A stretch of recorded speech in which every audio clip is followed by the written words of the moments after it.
M.L.E. Mob Life Entertainment. Dear Prezi Reese. I just want to ask this question for a second. You know what I'm saying? Because I keep hearing all these narratives now that the Lakers looking how they looking. LeBron year 19. And everybody throwing their parades and celebrating. Oh, you got multiple teams in the league who got great teams, good teams, great players, superstars, all-stars, whatever. What's the definition of a super team? What's your definition of a superstar? 'Cause we all know what an all-star is, or people playing at an all-star level. So, what do you consider a super team? Is the Lakers a super team? Before the year even started, I was told that the Lakers not even a super team. They're AAA-RP team, a old man team, a team full of old ass players who should be in a retirement home. And the Nets would be considered a super team. So I want to know for myself, like, I don't know if people had the same criteria that I have or not. What's a super team? Is 3 all-stars on one team a super team? Is 3 all-NBA players on one team a super team? What's your definition of a super team? Or does a super team apply just to certain players? And this has nothing to do with one specific player. This just has something to do with the whole league. Because regardless if the GM or the players construct the team, the roster get built regardless of who builds the roster. So what qualifies as a super team?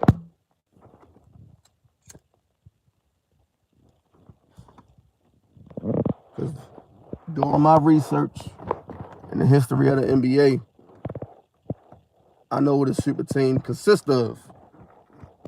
If anybody agree with it. Like when you put the league at a disadvantage, that would be a super team. But if you got teams that can compete with your team, you're not putting the whole league at a disadvantage, but you got another super team that can compete with you. So if I got 3 all-stars on one team, I got 3 all-NBA players on one team, all defensive players on one team. Yeah, that could be considered a super team. And the Spurs can have a super team. The Lakers can have a super team. The Rockets probably got a super team. And then we could meet up in the finals. And there's a super team against a super team, and it's even. But if one team got 3 all-stars and another team got 4 or 5 all-stars, which team is at a disadvantage? Or do you believe that one team is at a disadvantage and the other ain't? I had a dude tell me before, using one player, that LeBron is a super team by itself, which is baffling, which is crazy as a fuck. Like, one player makes a super team, that's just crazy. But I'm talking about the Nets right now. You got Kevin Durant, Kyrie Irving, Blake Griffin, LaMarcus Aldridge, Ben Simmons right now, which I believe can win it all. I'm a KD fan. He from my state. I be rooting for Shorty. But he make a lot of mistakes that he shouldn't be making. But it is what it is.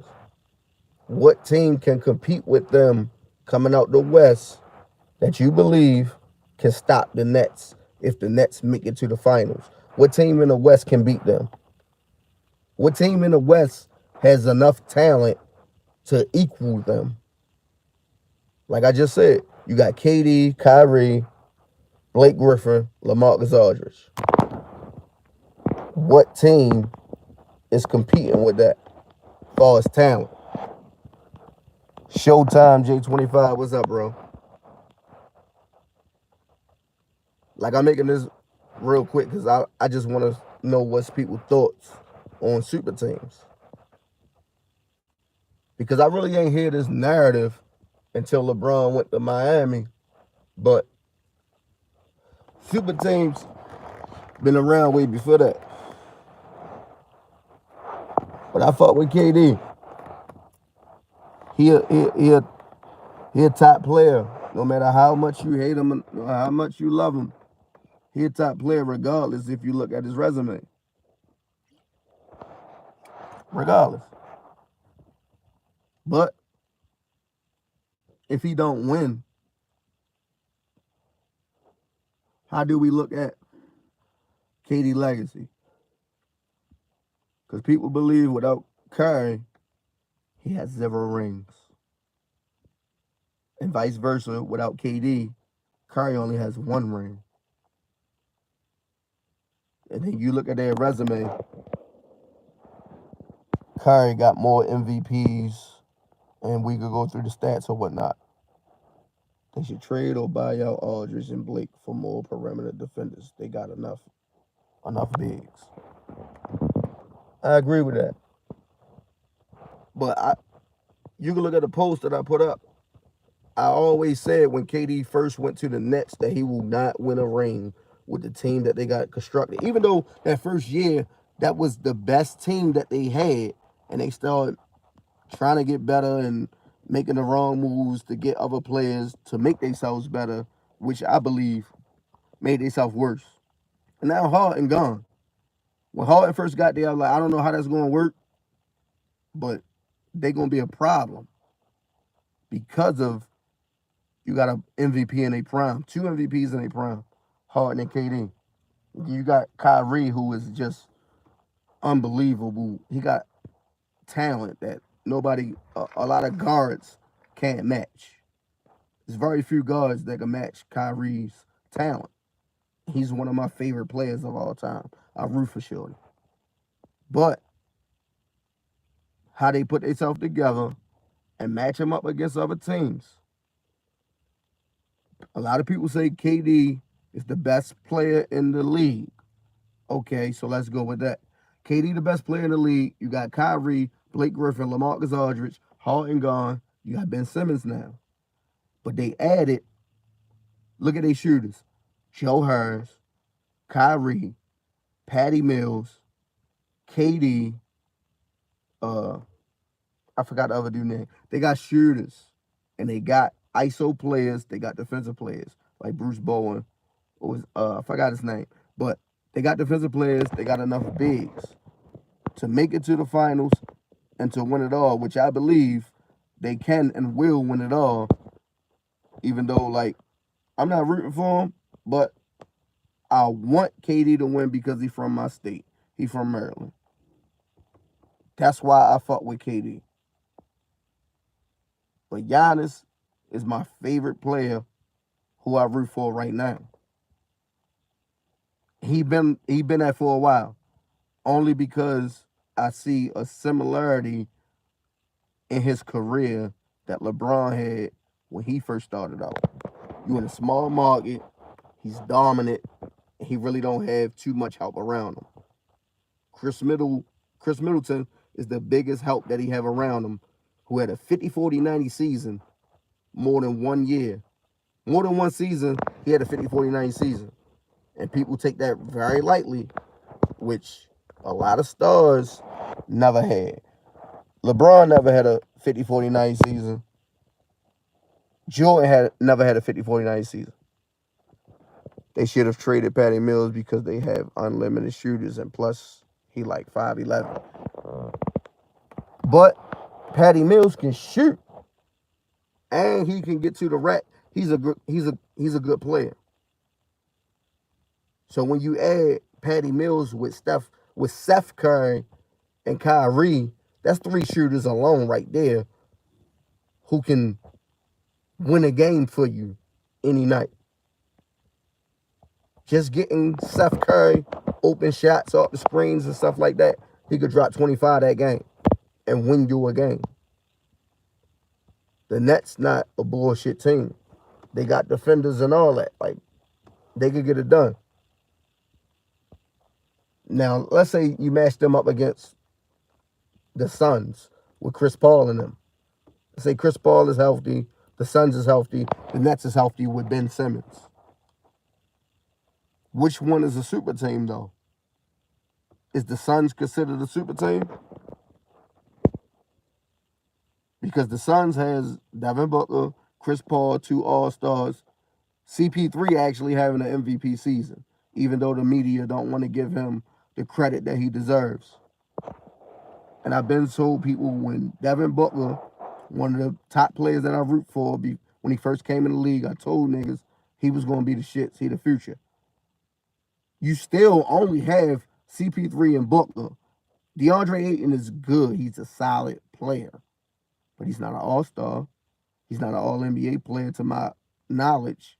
I don't think he made any all-NBA teams yet. But you still have CP3 and you still have Devin Booker. Now let's say they get to the finals and they match up with the Nets. Ben Simmons, no matter how he shoots, he still is a star. He's still an all-NBA player. He's still a top defensive player, regardless of how his offense plays out. CP3 has a case for top 5 point guard of all time, but no one wants to look into that. Yeah, he the shit. I fuck with CP3. But if you look at the teams, we compared the Suns to the Nets. And you could compare the Warriors to the Nets also. And I'm saying, like, which one is the super team? Would the Warriors be considered a super team right now if they make it to the finals? With Clay, Draymond, Steph, and the rest of them dudes? Or would the Suns be considered a super team now with Chris Paul, Booker, and the rest of their team, who's all playing phenomenal? Brooklyn would still be considered the super team. Now, what if Brooklyn lose? What would be the narrative with KD and the Nets? Would it be championship or bust?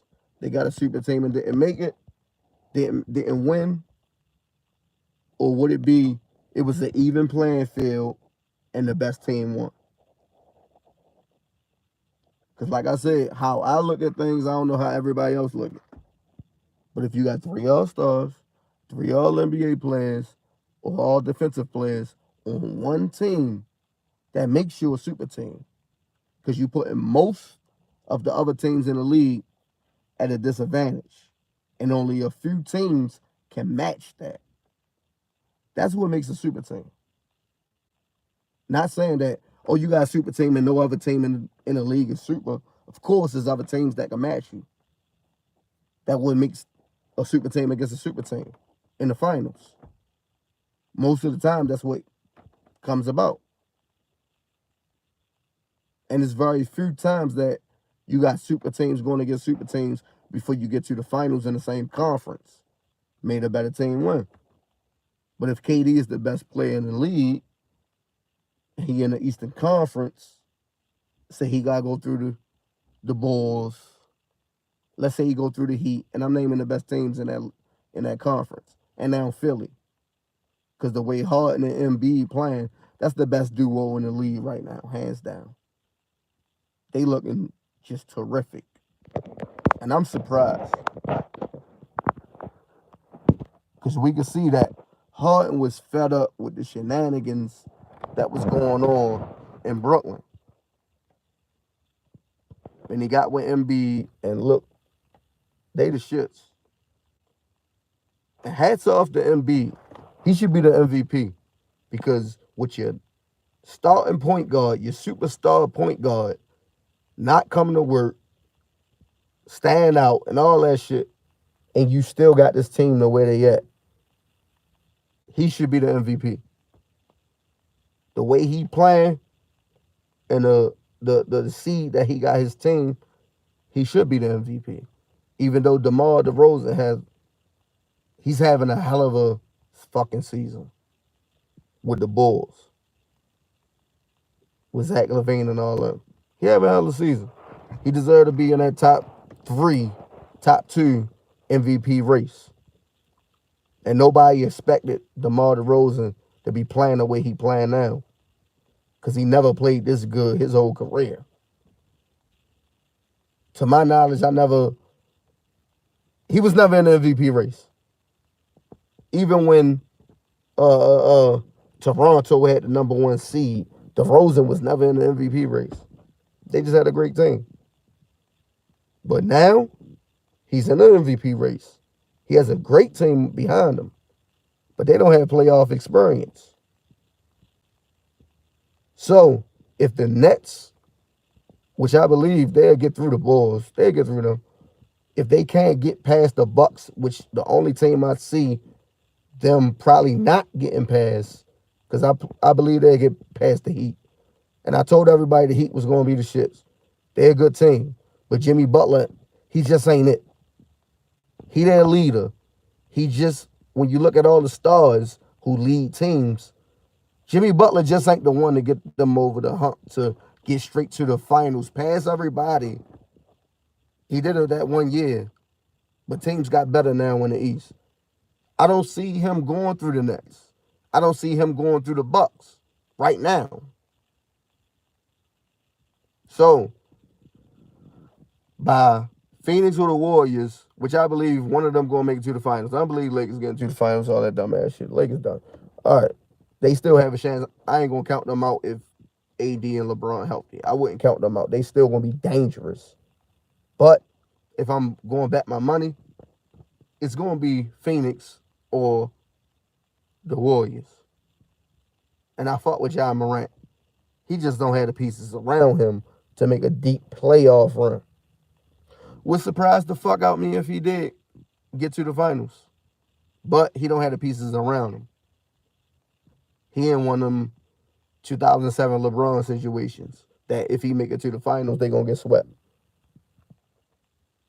But if KD make it to the finals, he go against the Suns or the Warriors. If he wins, this is going to be the most biggest accomplishment that KD had in his career. It'll put the whole bandwagon with the Warriors shit. He couldn't do it in the OKC. And you can continue the comparisons to LeBron, and you can continue that he might be the best player in the league. All that shit will be very relevant with evidence to support it. Until then, no, it's no evidence to support him being the best player in the league and all that other shit. Because everybody know he didn't get a chip until he got with Curry. And Curry wouldn't have more than one chip if it wasn't for KD. And KD knows that. That's why he went to the Nets. And I said it from day one, like, the Nets will not win a chip this year. Then they wound up getting Harden. And everybody like, they the favorites. They going to get a chip this year. Then they wound up getting Blake Griffin and LaMarcus Aldridge. And everybody was like, oh, it's over. It's over. Them dudes ain't even get to the conference finals. But y'all still capping for KD. And that's my man. He from Maryland. I'm from Maryland. Cool. He failed. Now, by them having a dynamic playmaker and a defensive player of the year candidate in Ben Simmons, they got a chance to win it up. They got a super team. Now, let's say they play the Warriors in the finals. If they win, everybody need to give KD his fucking respect. They need to give him his respect. Yeah, the moving to Golden State after they beat you shit is fucked up. But if he get this shit done with the Nets, we gotta get that man his props. Even though he had a super team, you can debate him going up against the Warriors, it was lopsided or not. The Warriors is a 3-point shooting team. You got a unanimous MVP. Steph, you got Clay. You know what's up with them. But if he beat the Suns, what would be the narrative? Because everybody knows once a player win a chip, it's all about what competition did he beat. Even though we ain't played that shit with Jordan, and I don't see why. Like, the GOAT debate done changed. They done really flip-flop this shit. Because a lot of people believe LeBron is better than Jordan, so they be like, all right, the GOAT debate changed, just generational GOATs now. Because they don't want to take MJ out the first spot. So now it's generation of GOATs. We never said that before. Now it's generation of GOATs. Okay. So that would give KD 3 rings along with the rest of his resume. I'm off dry. That would go with the rest of his resume. Donovan Mitchell should go to the Heat. Warriors are going to get bounced in the first round. I don't believe they're going to get bounced in the first round. Whoever played the Warriors in the first round, they didn't.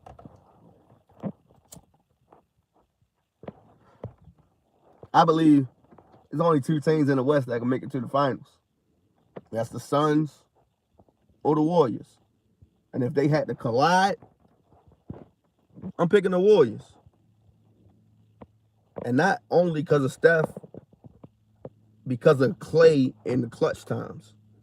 Curry, I know I can't rely on him in the clutch. But Clay is more clutch than Curry. You seen that game 6 against Houston. You're like, we not going home. And he took over.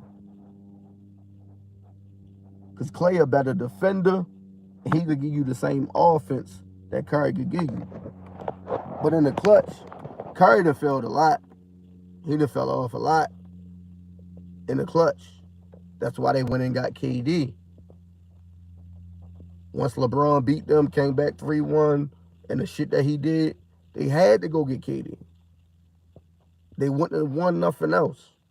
So I give KD credit for that.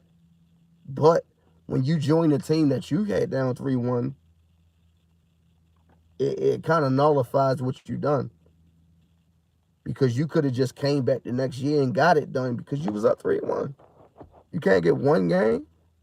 One fucking game, bro. He could have came back the next year and got that. But it is what it is. Everything transpired how it transpired. Now, if KD get this ring for the Nets, which I believe he can this year, and I'm going to be rooting for the Bucks. I fuck with Giannis. That's my favorite player in the league right now. If he get it done, I can't do nothing but respect him and give him his flowers. And it ain't nothing bad you can say about him.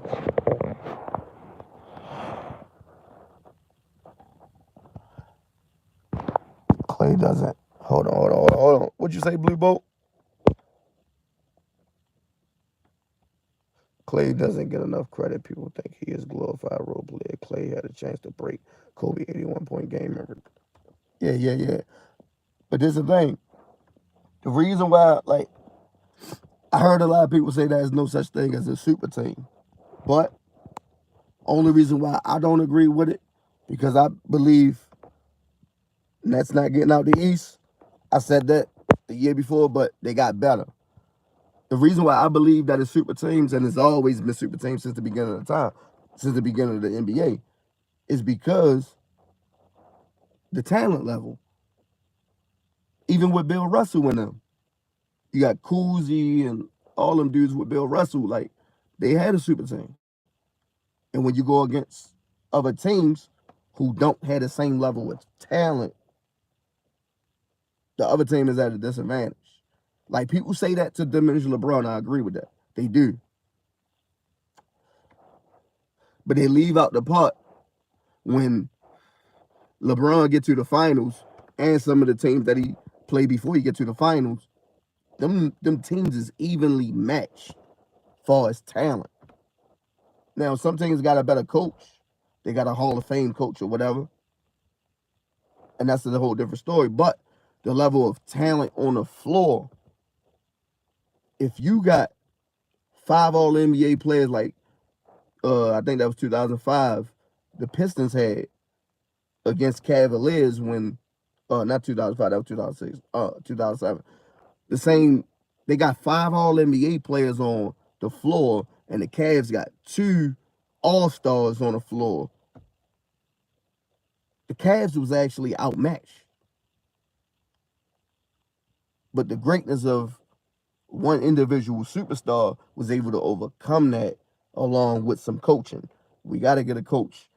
They credit, they props for this shit because coaching goes a long way, and people don't even blame the coach through losses, and they don't give the coaches they credit through their wins, which it plays a major factor. That's why Phil Jackson is who he is because of his coaching.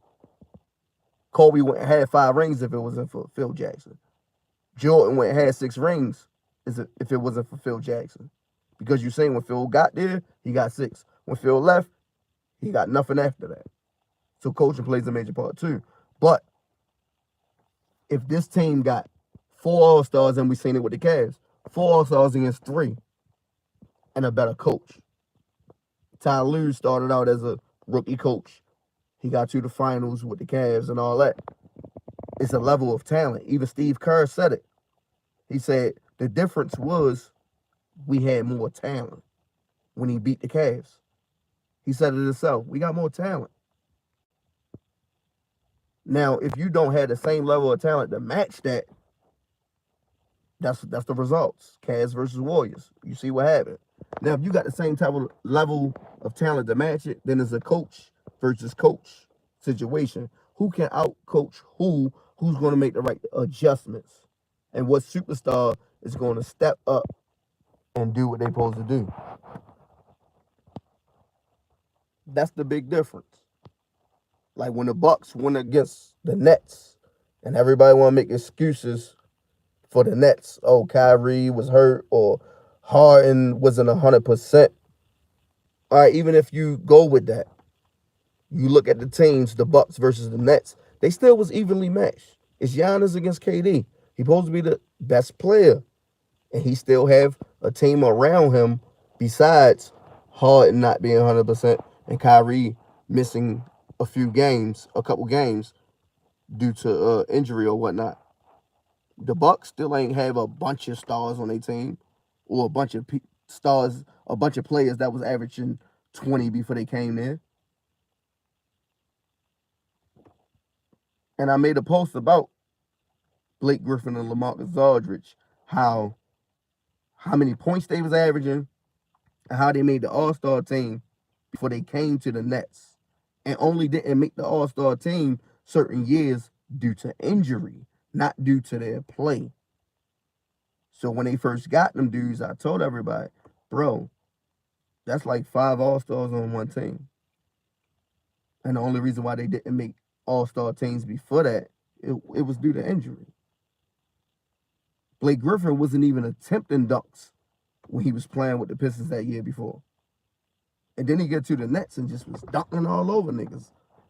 It looked like the old Blake Griffin. Everybody's like, oh, he went in and found his prime. So you can't make the excuse that, oh, Harden wasn't 100% when you still had Blake Griffin. You still got Joe Harris. You still got solid players that can get you through it. This is your team. And KD couldn't get it done. In the East, who everybody said the East is weak. Don't try to pump the East up now like it's the best conference, because it still ain't. The West is still stacked and still a problem. Especially with Dallas, Jazz, Nuggets. They still a problem. And then you look at the win columns and shit like that, like, they still a fucking problem in the West. More so in the East. But if KD get it done, it's nothing nobody can say. Except depending on what team he see in the finals. That's why I'm asking what I'm asking. What do people consider as a super team? Because right now, what you consider Golden State as a super team, what you consider the Phoenix Suns a super team. What would make the Phoenix Suns right now a super team? How many all NBA players, all defensive players, all stars do they have on that team? And CP3 is actually playing at an MVP level and should be top 3 in the MVP conversation because they the number 1 team in the league, not just in the West. They're the number 1 team in the league by far.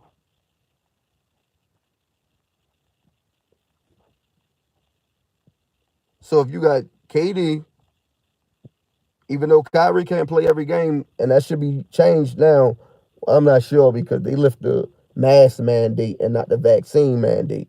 That's a big difference.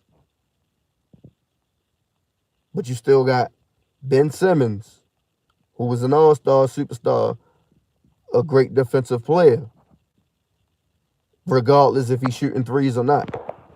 He's still up there. You still got Blake Griffin, LaMarcus Aldridge. They didn't got better shooting. Patty Mills, Seth Curry, you still got Joe Harris. You still got a great team around them. You still got stars. Compare that to the Suns. How many stars do you see over there with the Suns? You got Chris Paul, Devin Booker. They the two stars. You got DeAndre Ayton. He's a great player, but I'm not sure if he made any All-Star team or All-NBA team. I'm not sure if he made a All-Defensive team. I'm pretty sure he didn't make any of them. Or Bridges or Cam Johnson. And these is they key players.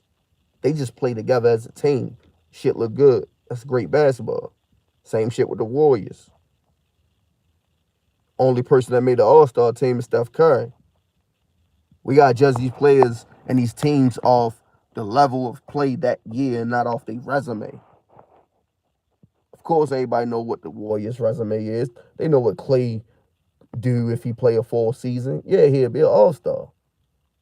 Easily an All-Star. But right now, if them dudes made the finals and compared to a team that got 4 All-NBA players or 4 All-Stars or whatnot, would it be a super team against a good team? How would you compare it?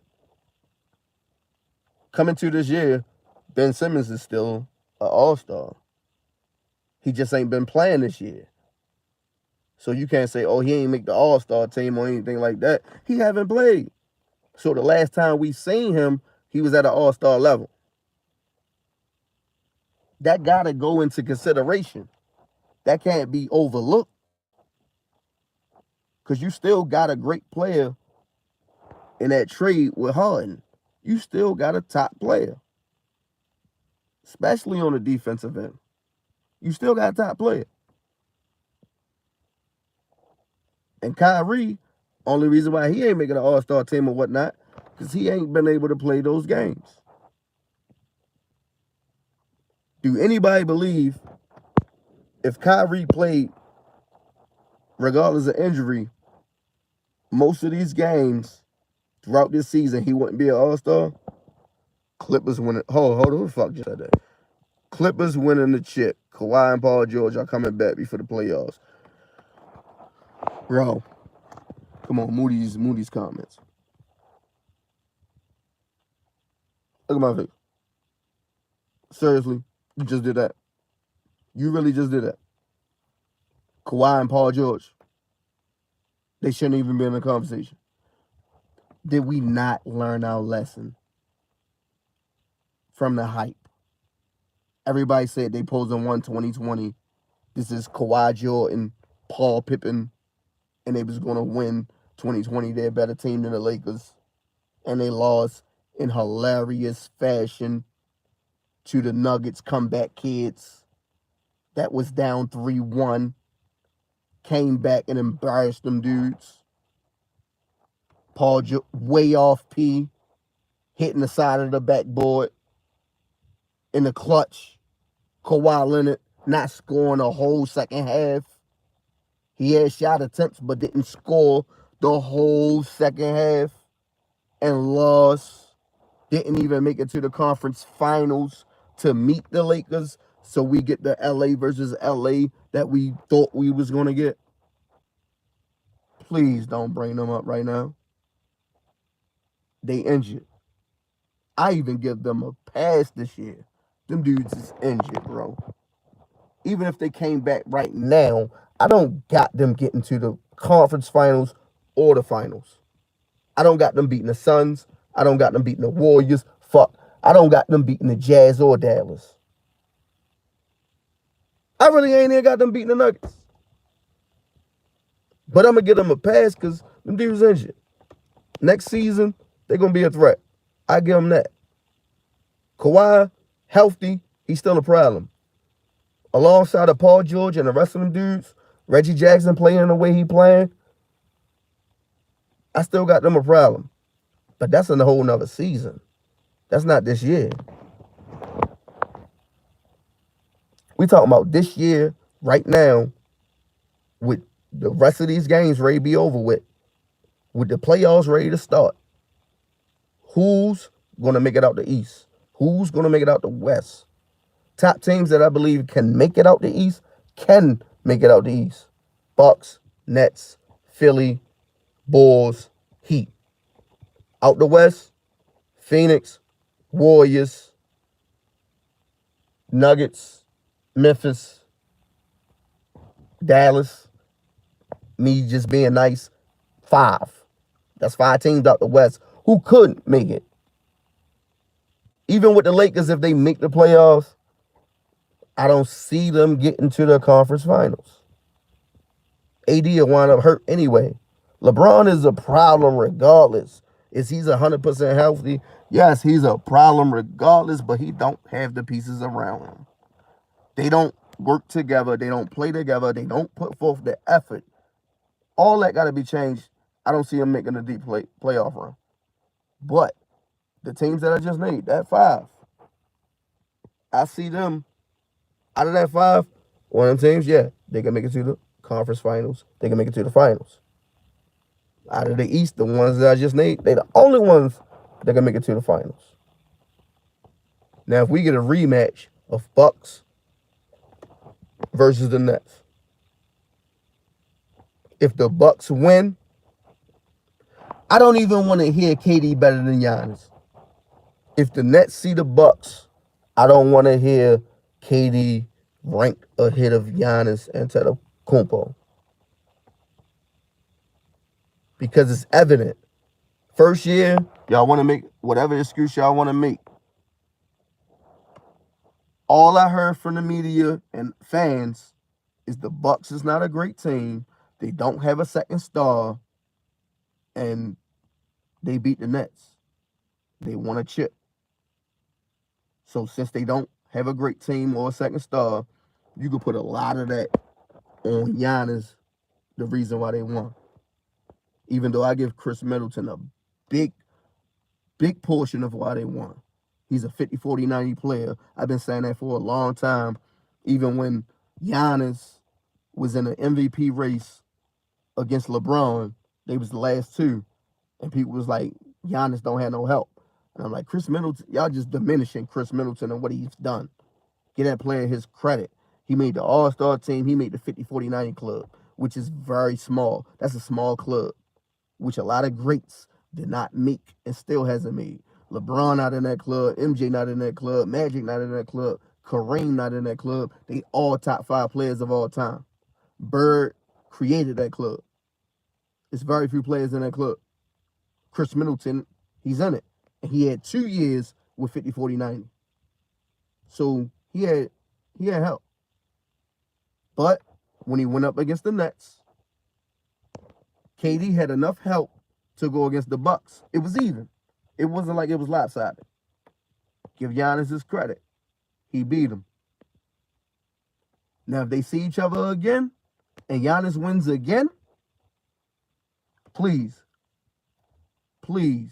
stop the comparison to LeBron because he ran through the East multiple years effortlessly, and stop ranking KD ahead of Giannis.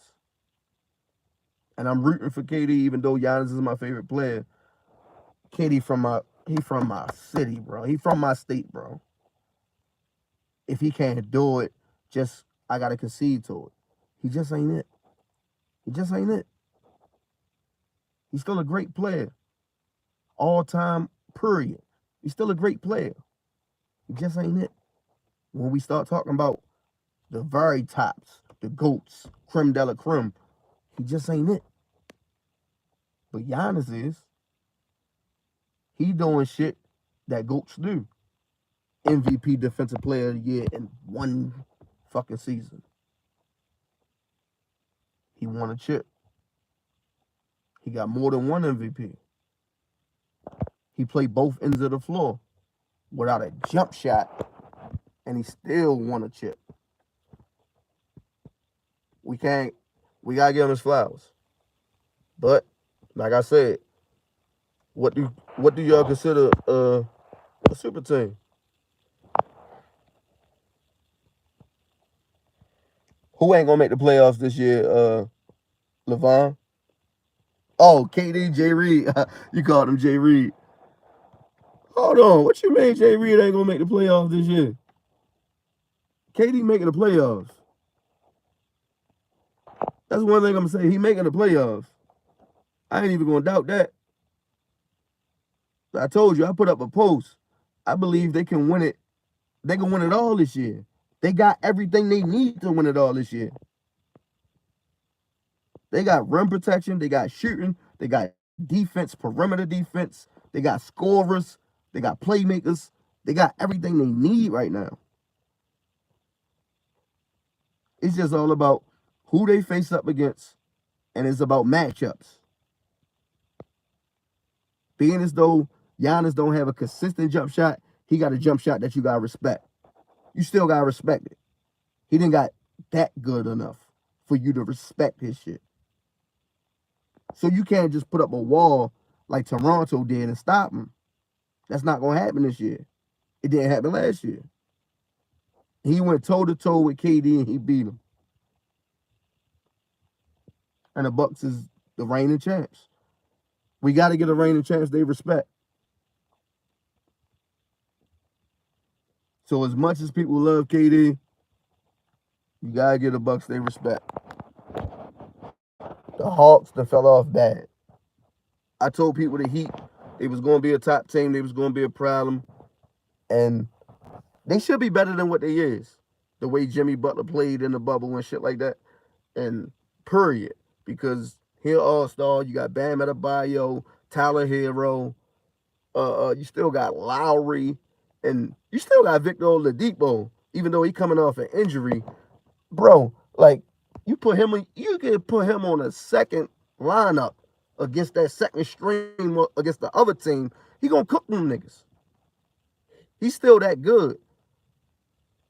He just coming off an injury.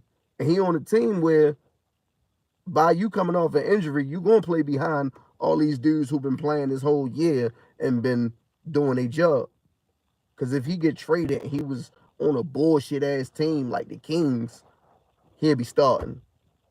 And they would ask a big responsibility from him. And that's why when we do the greatest of all time debates, I don't believe that you should be comparing a player that had a bigger responsibility than another player who had a lesser responsibility. Like if you compare Kobe to Jordan and their whole career, it's unfair to Jordan. Why? Because Jordan had the responsibility of being a leader and number one option for his team his whole career.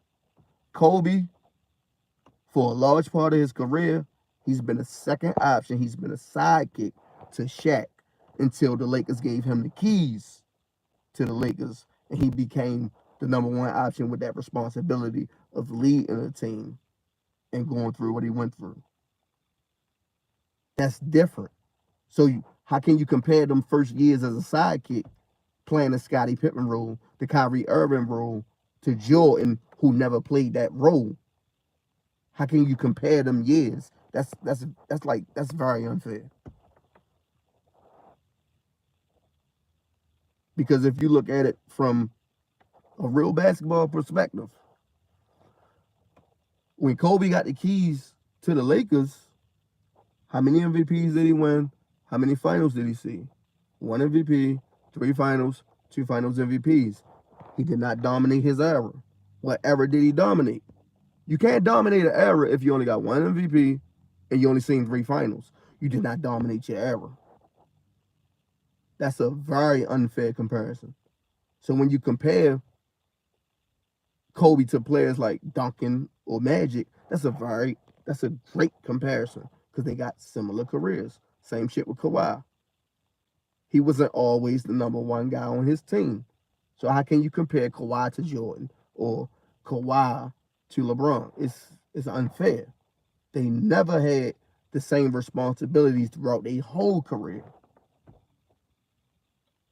Kawhi at one point in time wasn't even third the third guy on his team. But we gonna compare them years to somebody who got to lead a team. That's very unfair.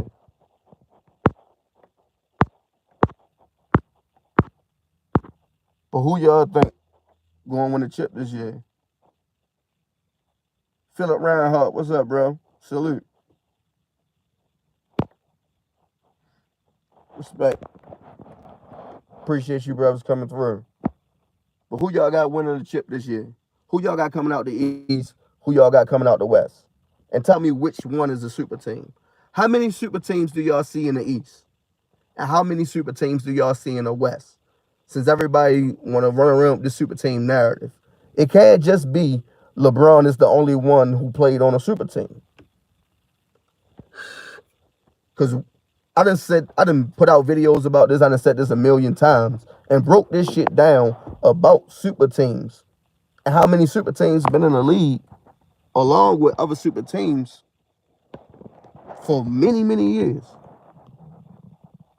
I done broke down super teams that been in the league before LeBron even went to Miami in the East that he had to go up against. And super teams that was in the East that he had to go up against once he got a super team. Just like some of y'all already know, when I put out that video about the super team Boston that had 4 All-Stars on one team, was that not a super team? The year that Atlanta Hawks had 4 All-Stars on one team, would you not consider that a super team? If you got 4 All-Stars on one team. One year Orlando had 3 All-Stars. Pistons had 5 All-NBA players on one team. 5 All-NBA players. That's a whole starting 5. And I did the same shit with with teams in the West. But when you got the same shit that's in the finals, going head to head, 3 All-Stars against 3 All-Stars, it's an even playing field. May the best team win. And there's no excuses after that. Like when the Miami LeBron Big 3 years, it's no excuses for those years. They went up against even teams. They had an even playing field. Except that first year, I say, in my opinion, Dallas was at a disadvantage. They just had more experience. And that's why the fuck they lost. LeBron choked. Even LeBron said he choked. Dallas had more experience and a better coach. They choked. They lost. But every year after that, it was even.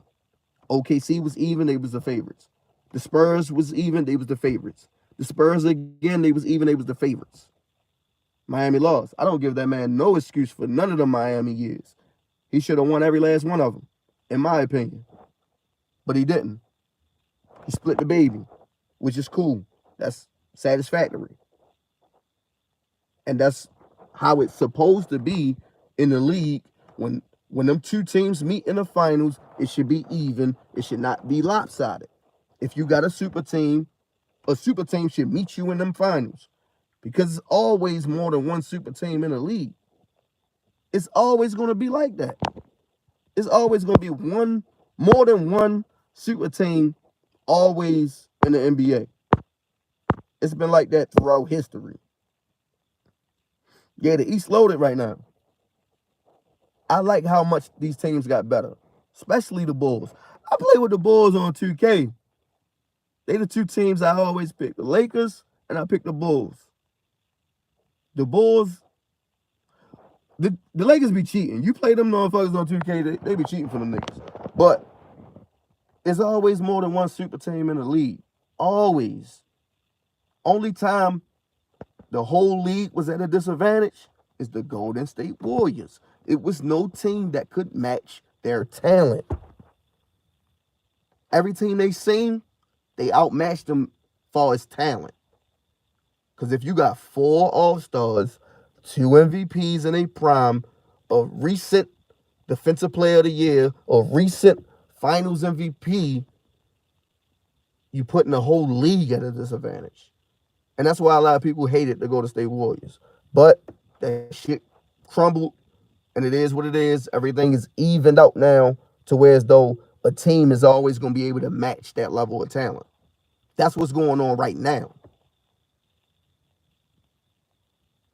So it's all about what team is coming out the West that's going to match, in my opinion, the Brooklyn Nets if they was to come out right now.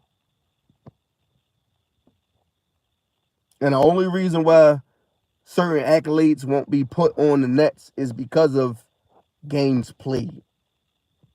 Because nobody can say, if Kyrie played all the games this season, regardless of injury,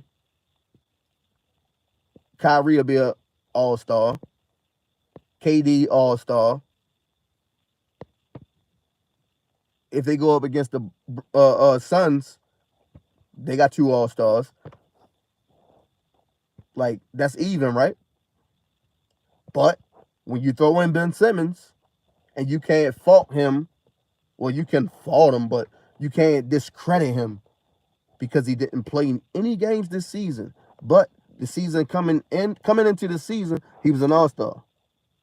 So you can't say, oh, he's not an All-Star now. He didn't play any games.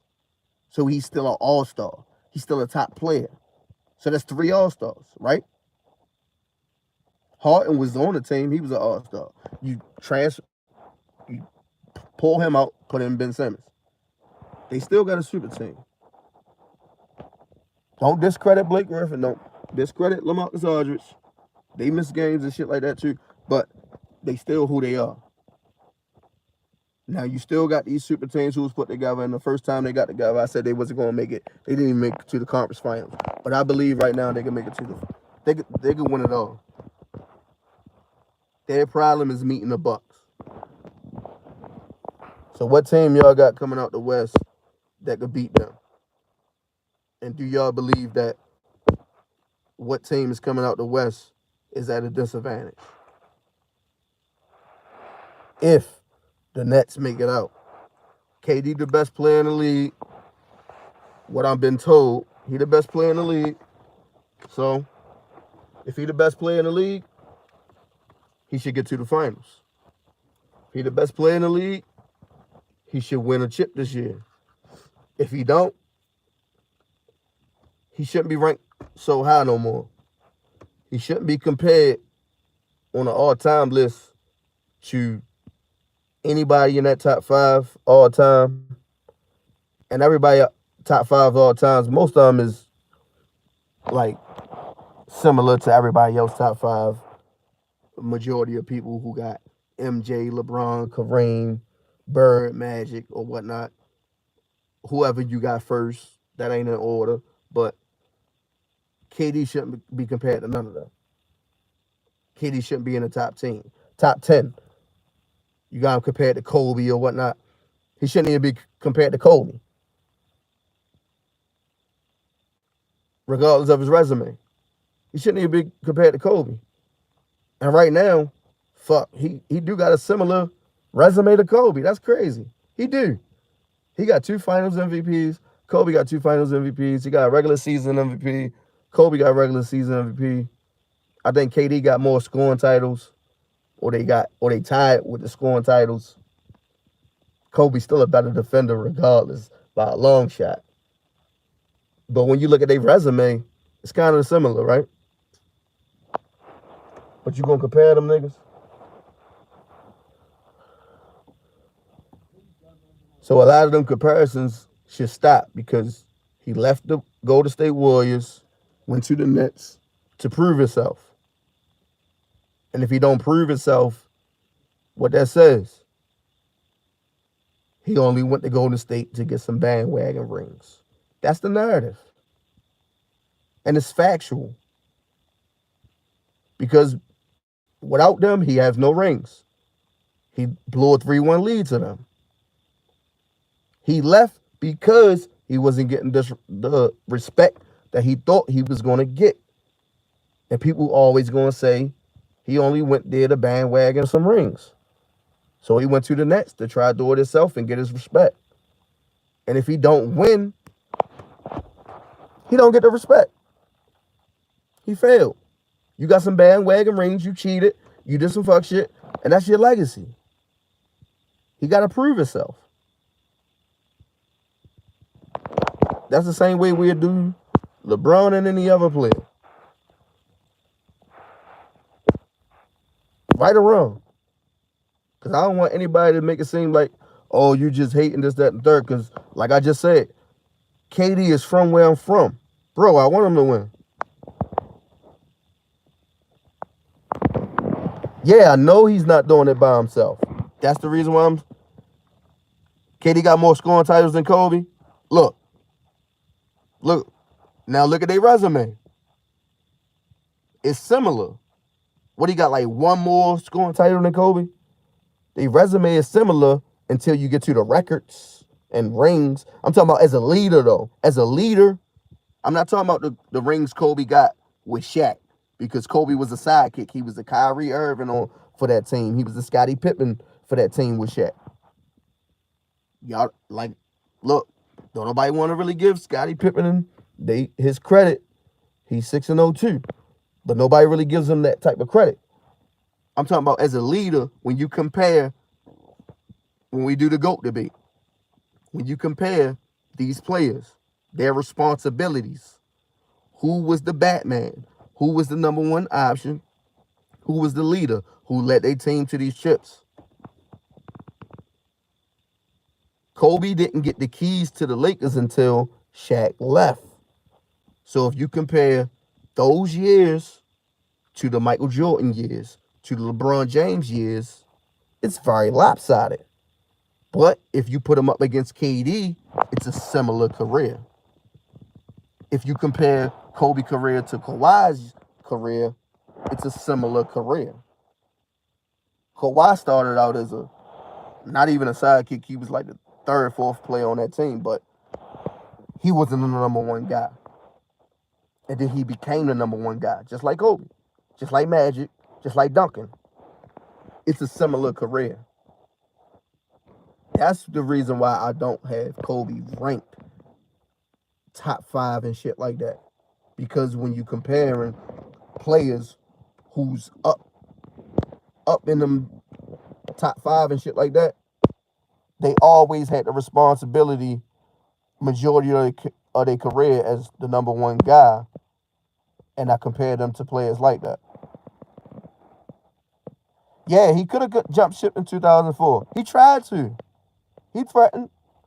And that's why I said, do y'all judge players off intent? Because Kobe he demanded a trade twice. He demanded a trade to go to Chicago. He demanded a trade to go to the Clippers because he wanted to do his own thing. He been wanted to take over. And I believe if he'd have been left, he'd have been one. If Kobe goes to the Clippers 2004, they're a super team and contend. Facts. I agree with that wholeheartedly. But it is what it is. Yeah, LeBron came in carrying a franchise. Same shit with Jordan. He came in carrying a franchise. Kobe didn't come in carrying a franchise. Kawhi didn't come in carrying a franchise. Magic didn't come in carrying a franchise. He played second fiddle to Kareem until Kareem had to play the back seat and gave the keys to Magic. That's why it's a Shaq and Kobe situation with Kobe career. Because when Shaq left, Kobe got the keys. He went to 3 finals. Came in, Bram, Baguette, Kobe. Hey, listen. I know Kobe didn't always have a great teams or great players around him. MJ didn't either. Kobe didn't either. I mean, LeBron didn't either. But he still got his team to the. LeBron took some G.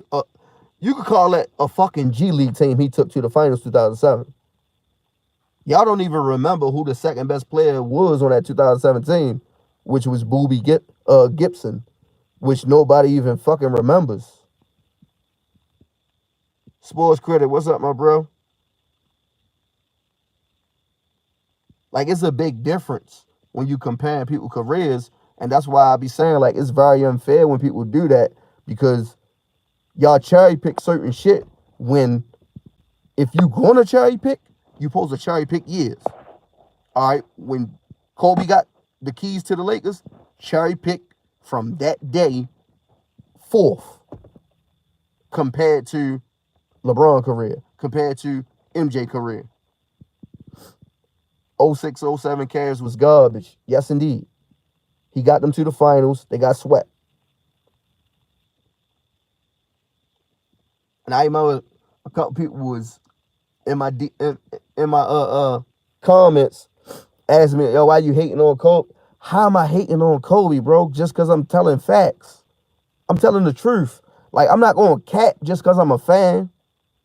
I love Kobe. I'm a Laker, nigga. You think I don't fuck with Kobe? But if I'm telling the truth, I'm going to tell the truth. What, you want me to lie?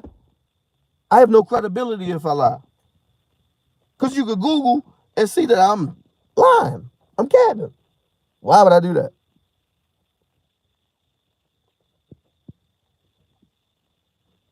You wanted to see Kobe join the Clippers is why you brought it up.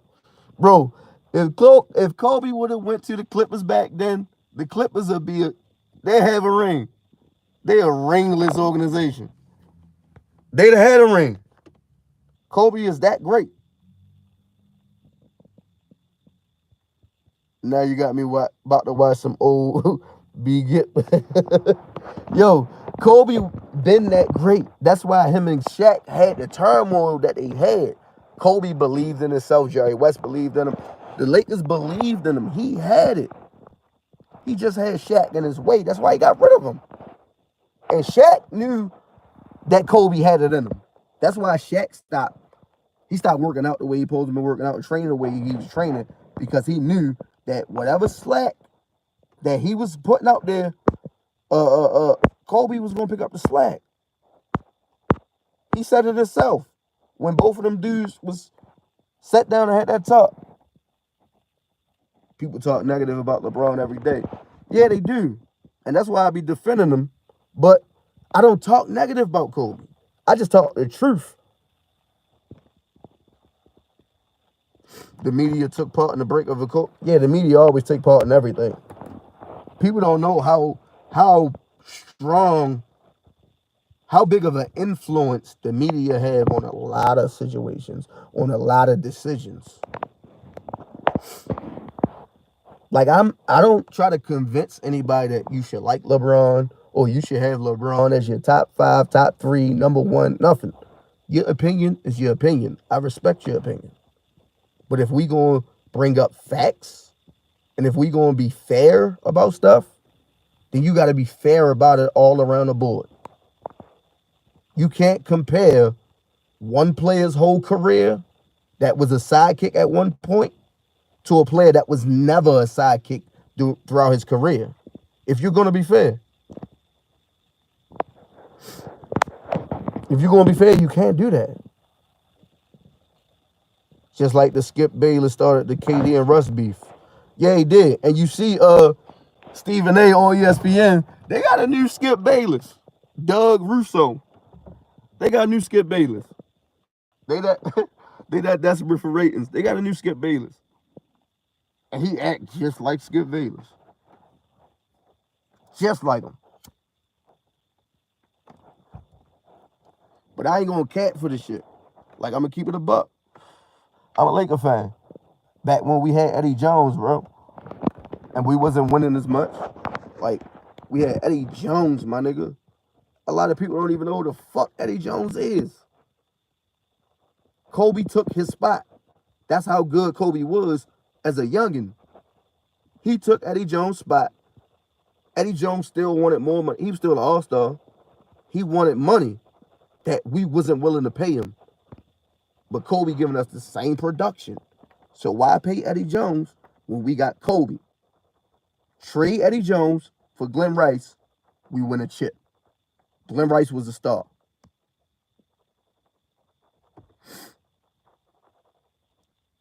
That could have been possible, Kobe starting from day one, but he didn't start from day one because we had Eddie Jones. And then we had to go through the growing pains with Kobe for him to turn into what he turned into. Kobe work ethic and his determination is why Kobe is so great.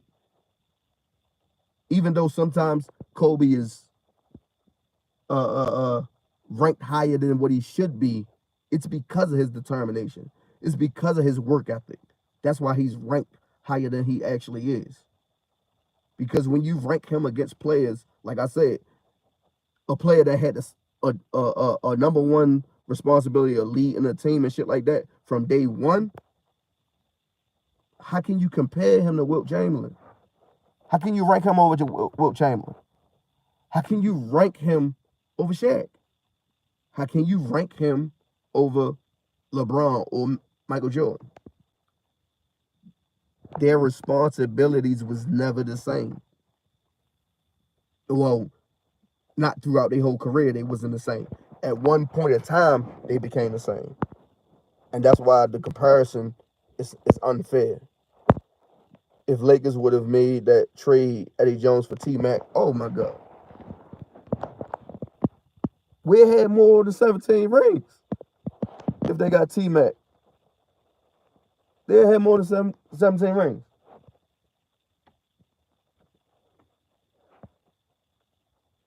But it is what it is. I just ain't like that people say shit like that. Like, if you telling the truth about something, how can you hate? How can that be hate? If I'm telling you something factual, how is that hate? Like when somebody say, oh, LeBron 4-6 in the finals. That is not hate. That is factual. That's a fact. Yeah, he 4-6 in the finals. That is a fact. That's not hate. Like a lot of LeBron fans say that, oh, you hating. No, that's actually factual. Now you can add context. Yeah, but it's still factual even if you add the context. The context just make you understand why it's that way. Same shit with Kobe. When you add the context, you understand why his career was the way it was. If he'd have been made the moves that he made, his career would have been way better.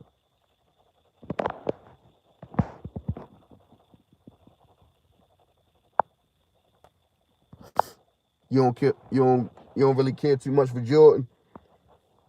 Jordan, still one of my favorite players. He's still in my top 5 all time. He's in my top 3 all time. I got Kareem, LeBron, Jordan. And the only times, like, sometimes I go back and forth with Kareem and LeBron because people put standards on LeBron that no other player had. If I hold LeBron to a standard that I never held Kareem and Jordan to, would that not make him greater? Because he held the standards that no other NBA player was held to. Would that not make him greater than the other players? If I expect LeBron to do this, that, and the third, but I didn't expect that out of Kareem and Jordan, what that says about LeBron?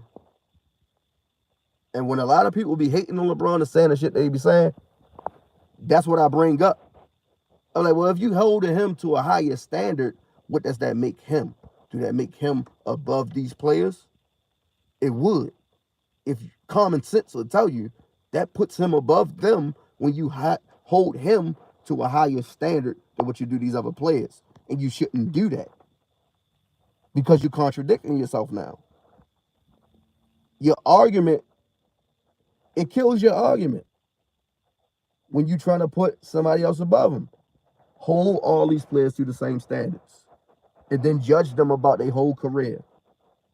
Stats, accolades, competition, all that. Hold them all to the same standard. Yeah, and I don't see why, but I do see why, because it's not all Lakers fans who be trashing LeBron the way they be trashing him. It's a lot of extremists who say the things that they say about LeBron. As a Laker fan, you accept everybody that's in that purple and gold. Everybody. What'd you say, Blue Boat? You gonna I'm gonna hold Giannis to the same. Exactly. That's what I do. I hold Giannis to the same standard. That's my favorite player. Bro, I made I made a video. I said when Giannis gave that speech after he won, oh, I did it the right way, just that, and the third. I said, hold on now. Yes, you did your thing, bro. You won. And we can put context to it. But because of your intentions, you can't say what you're saying, because your intentions was to be a second or third option on your own team to play beside LeBron or even KD. This is your own words.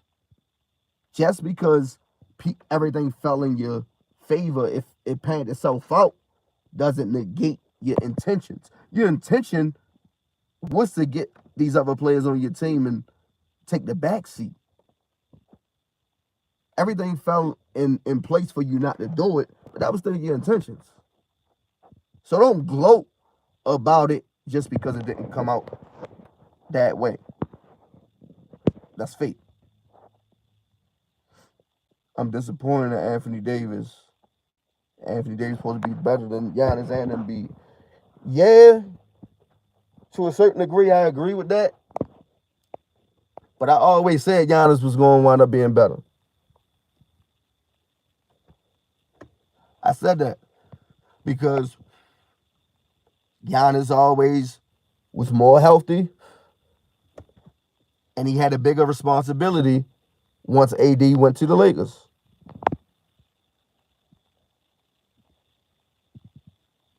Yeah, AD finished top 3 in the MVP vote multiple years when he was with the New Orleans Pelicans.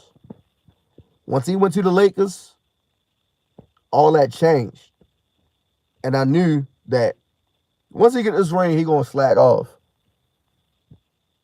He gonna slack off, and he did. And Giannis still had that same responsibility, because even though AD is the first scoring option on the team and shit like that, he's still not the leader. He still didn't take up that responsibility that was gave to him. He supposed to be leading the Lakers.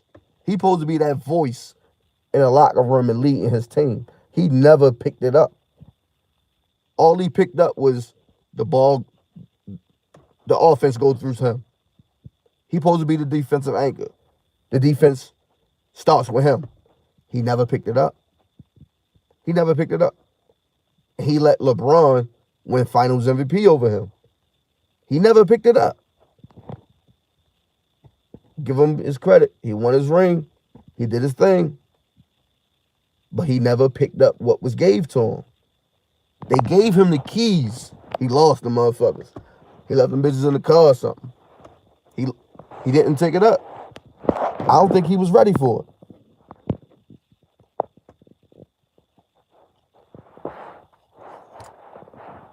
He wasn't ready for that shit.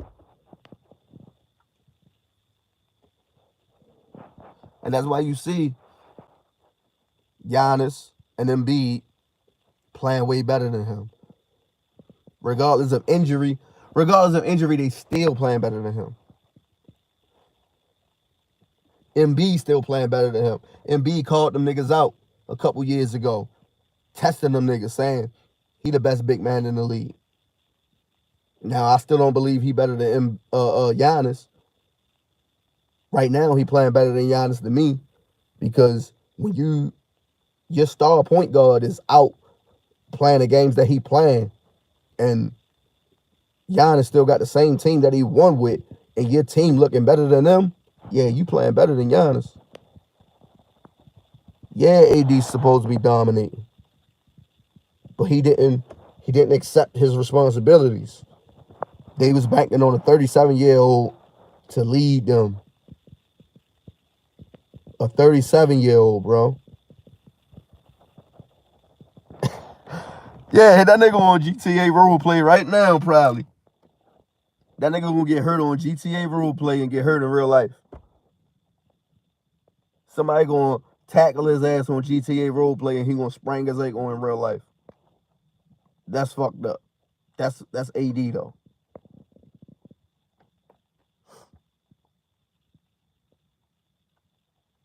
But if I'm looking at these teams and the playoffs about to start, I'm streaming these games.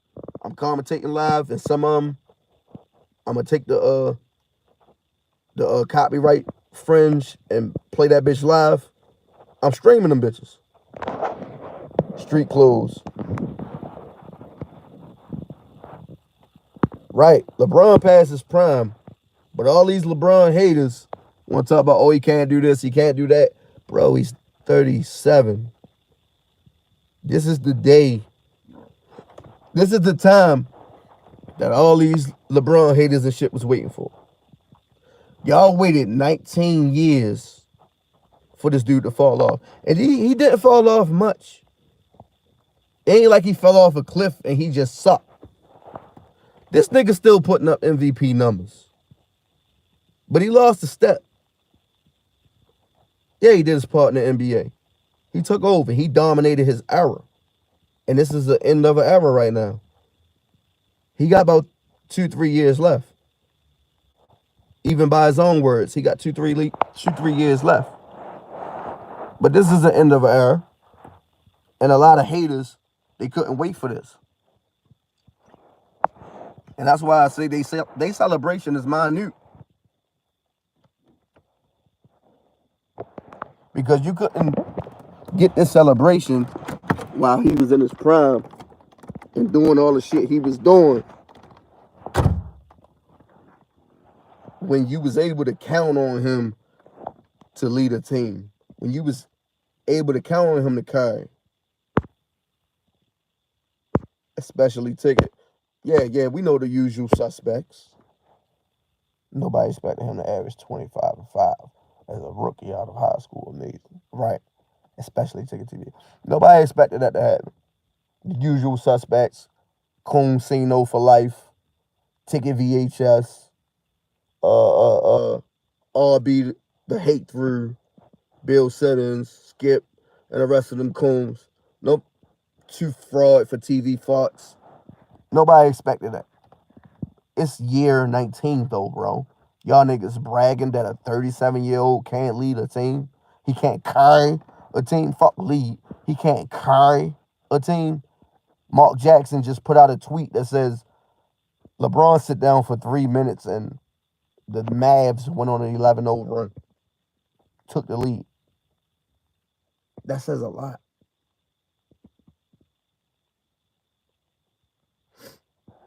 See, this is the thing.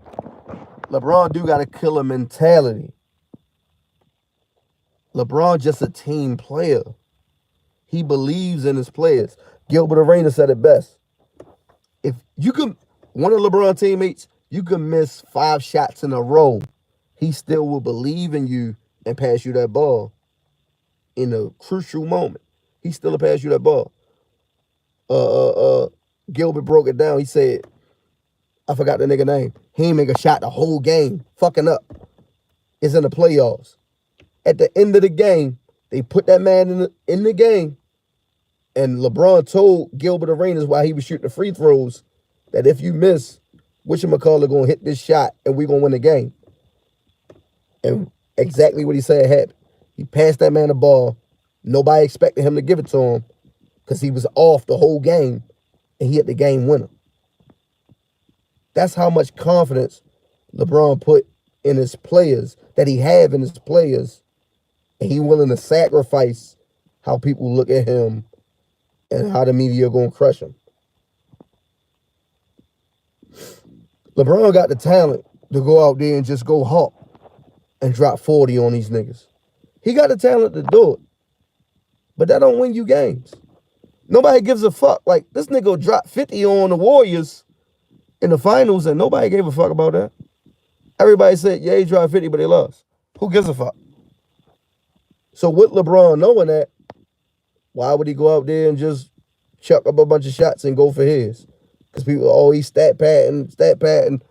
One thing about stat padding, I believe every player in the NBA since NBA history stat pads. But why would he go out and do that if that's not going to win you games? For example, of every player stat padding. Garbage time, this is a stat pad moment. Look, they put Kent Bazemore and them in the game. This is your garbage time. Players who get in that time and rookies and shit, they try and get in the books. Why you trying to get in the books? That's stat padding. What you worry about getting in the books for? That's not winning you a game. You try and get in the books to have your a point on the record. That's stat padding.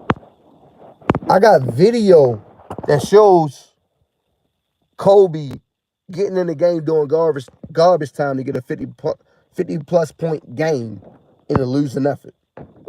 I got video of it. Playing team ball is way better than hero ball. I wish people would stop accusing LeBron of stat padding. See, I don't trip off people accusing him of stat padding. I just wish people would keep that same energy about stat padding. Because in the same videos that I'll be putting out, I put up an article that shows MJ stat padding. He goes through the huddle. The coach tell him, you need 4 more assists or 6 more rebounds to get a triple-double. They said, we was doing this to help our MVP case. And MJ said himself, if they don't believe that I'm a complete player now, they will never believe that I'm a complete player. That is MJ words. That's stat padding. Kobe, the dude asked him. No. Kobe first words, he said, what we got to do to win. The coach told him, you got to score 81 tonight for us to win. It's an article. I got it on video. I put it out there. The dude told him he got to drop 81 for us to win tonight. Was he not stat padding? Same video. The dude come and tell Kobe, you need 3 more points to pass Wilt Chamberlain on a franchise all-time list for most 50-plus point games. He had 60-something, and Wilt Chamberlain had 62. He had 50-something. Wilt Chamberlain had 62. He only needed 3 points to pass him. I got the video. Is that not stat pad? You can stat pad in any time in the game. It doesn't matter if it's the end of the game or the middle of the game. Like, stat padding is stat padding. But every player does it. Regardless. Every single player stat pads. I don't see how people bring this shit up. Like, every player stat pads, bro. Rebounds, assists, steals, whatever. Every player stat pads. It's always going to be like that. It's always been like that. Russ, getting his triple doubles. You think he not stat padding? Oscar Robertson, when he was getting his triple, you think he not stat padding? Oscar, you need 1 more rebound. He gonna get that rebound. You need 1 more assist. They gonna get the assist. Every player stat pads.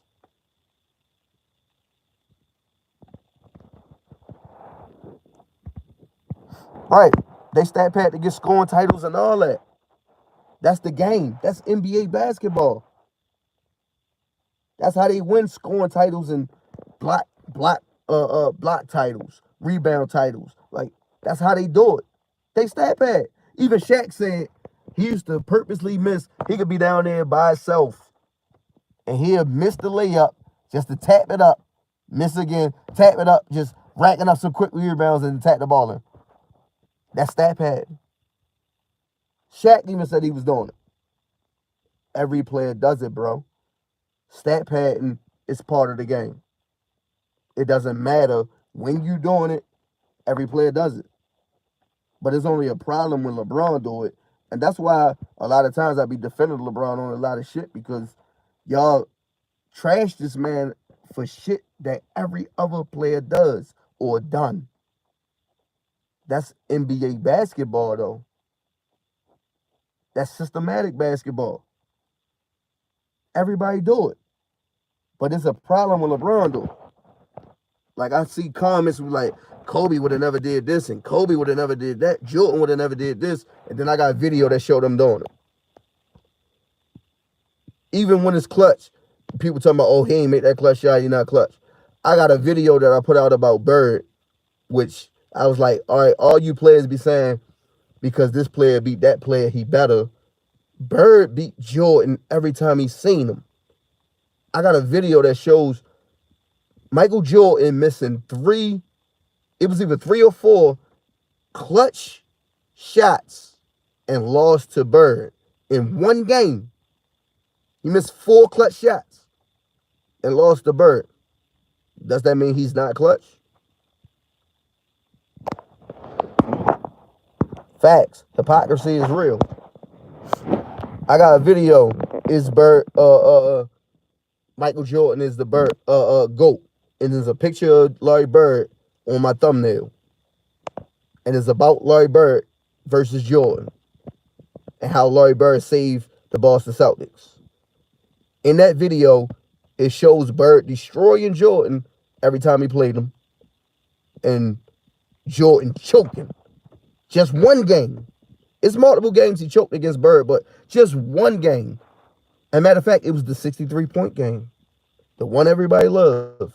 It was the 63-point game. He choked 4 clutch shots against Bird and lost. People would be talking about, oh, Bird picked Jordan. He called Jordan Black Jesus. One thing about Bird, people don't know, Bird is probably the greatest trash talker of all time. He compliment players to show you what kind of player he is. Because he was complimenting Dominique Wilkins, Dr. J, and all that, and then destroyed them niggas the same night. He called Jordan Black Jesus and destroyed them.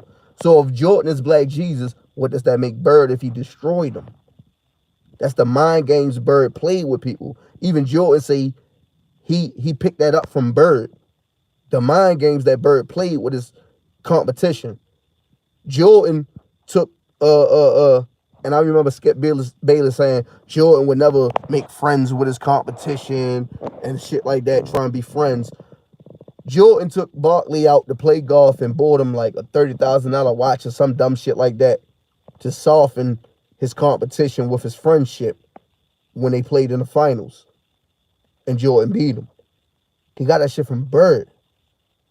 Before the finals, he went and played golf with Charles Barkley and bought him a watch or some shit like that to soften how he's going to play against him in the finals. But Bird used to do shit like that, compliment his players, big up his players, to the point that once he destroyed them, he put them on such a high of a pedestal. What would you say about Bird after he destroyed him? So if y'all believe this nigga is God, what the fuck am I? MJ never beat Bird. All them, he swept Jordan twice in the playoffs, first round. So what that says about Bird? Which I got Bird in my top 5 and hit a Magic. He right at the Kareem and Jordan and LeBron. Then it's Bird. What that says about Bird? For everybody who be having MJ as the GOAT and a hit a Bird and shit like that, he could never beat Bird.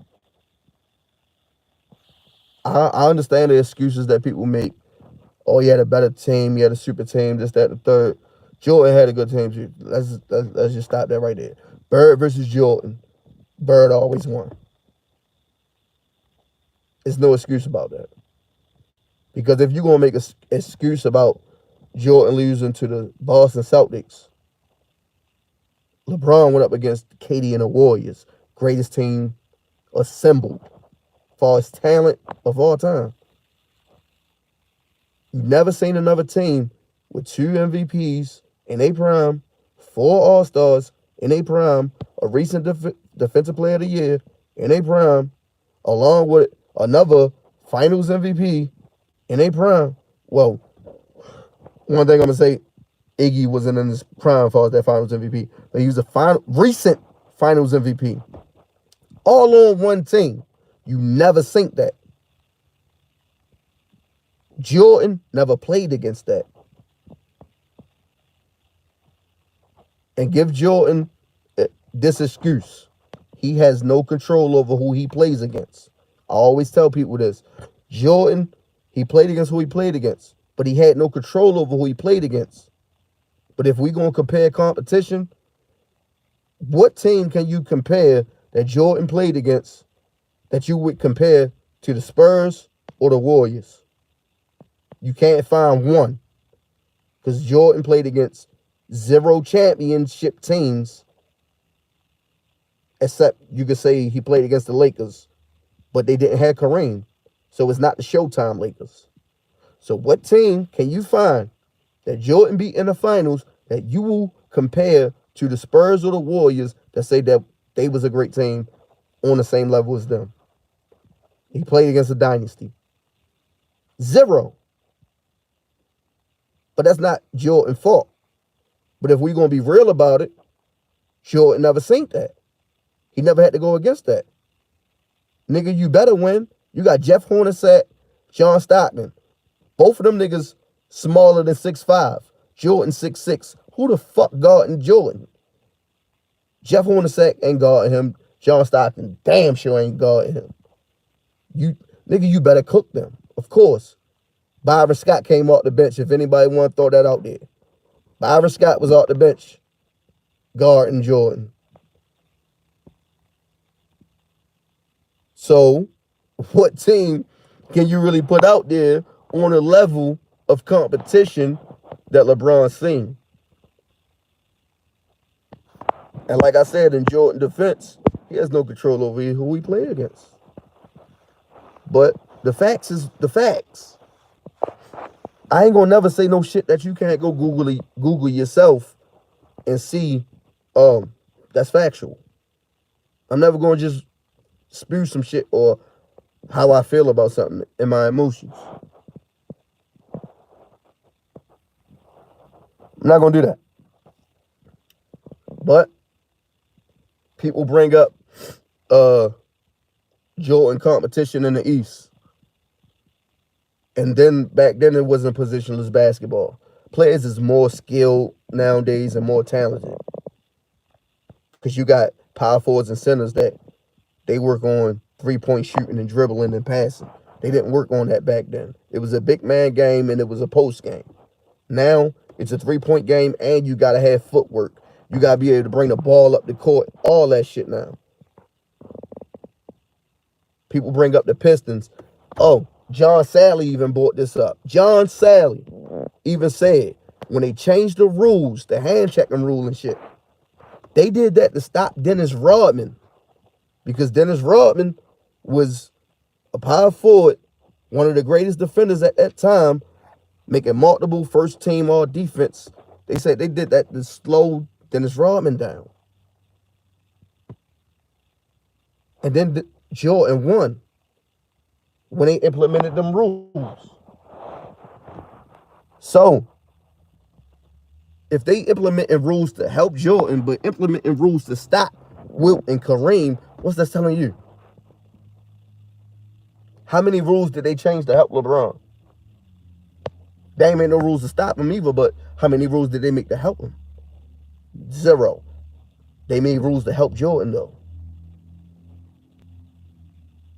Those rules that was implemented, flagrant foul and shit like that, they slowed the Pistons down. They stopped the Pistons. Dennis Rodman was on the Pistons. Skip Bayless said, oh, Jordan would never be buddy-buddy with his enemies. He would never play with his enemies. Dennis Rodman was an enemy. John Sally was an enemy. Both of them, Robert Parrish was an enemy. They came to play for the Bulls.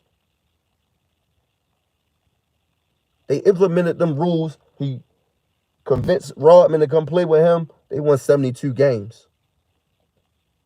This is all factual, though.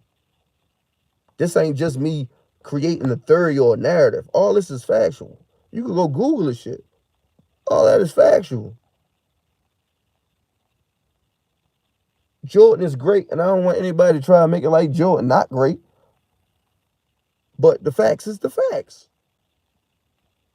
They implemented rules to help the man. The first year he won his title, guess what rule was implemented? Flagrant foul rule. He won his first title. They brought in illegal defense. He won his title because they said they wanted to slow down injuries and had a league. They wanted the league to have more scoring.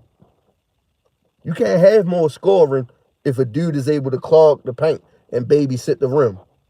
Illegal defense stopped them from babysitting the rim. What did Jordan do? Mid-range game. Dude can't just sit there and block the paint. Exactly. Rodman played a major role in the second three-peat. Because what happened?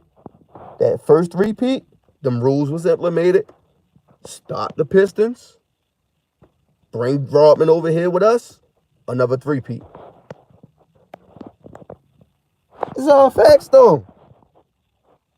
It's all facts. I don't see how people don't know this shit when this is public information. It ain't like, yo, I got this shit here somewhere and nobody else has it. It's public information. You can Google all this shit. MJ was the golden child. They needed that to help the NBA grow. That made the NBA more popular. To see somebody like Jordan playing the way he played with the talent that he had to dominate the way he dominated. But they had to bring them rules in for him to dominate the way he dominated and make it more appealing to other cities to invest in the NBA. Do I believe if they didn't bring in them rules that Jordan would have won 6 rings? Fuck no. Because he couldn't get past the Pistons. That shit stopped Dennis Rodman and the other aggressive players in the 80s who was doing that. They even said, John Sally said it out of his mouth, this shit was going to hurt the Pistons. Even Pippen said it. Scottie Pippen even said, these rules is going to hurt the New York Knicks. And people act like John Starks was great competition for Jordan. Like, John Starks. Somebody Google John Starks and look at his career. 1 All-Star appearance. Never averaged 20 points. His career high is 25. But he didn't average 25. It was just a career high that he scored. That's his competition. A lot of guards back then was small as shit or small white boys who could play, but they couldn't guard Jordan. And like I said, Jordan has no control over who he plays. He dominated the niggas who was in front of him. You got to give him his credit. But you can't compare that to the competition that Kobe played against or the competition that LeBron played against. It's no comparison. So when you're doing a debate and you go against competition, he lost that one. But when you go against him playing whoever he played and dominated him, he did that. He did that. But you supposed to dominate inferior competition. Like if LeBron would have lost to Miami Heat, that'd be the major stain on his resume. Because that's inferior competition. Yeah, it was even. Bam Adebayo, Jimmy Butler, they both stars. AD versus LeBron, they both stars. But overall, Lakers is better. If you'd have lost to them, yes, that's a major stain on his career. You supposed to win that. Same way if Jordan would have ever lost to the Jazz, major stain on his career. Because you got starters who pose a guard MJ who has no business even trying to guard him. John Stockton is, I think he's 6 foot even. or even 6'2". No, Jeff Hornacek is 6'2". John Stocks is like 6 foot even. They have no business trying to guard MJ. It's barbecue chicken all game, and that's what happened. MJ did what he supposed to did. He destroyed them niggas.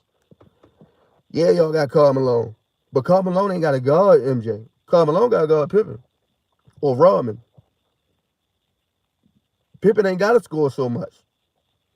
Pippen sacrificed his scoring numbers to rebound, assist, and play defense.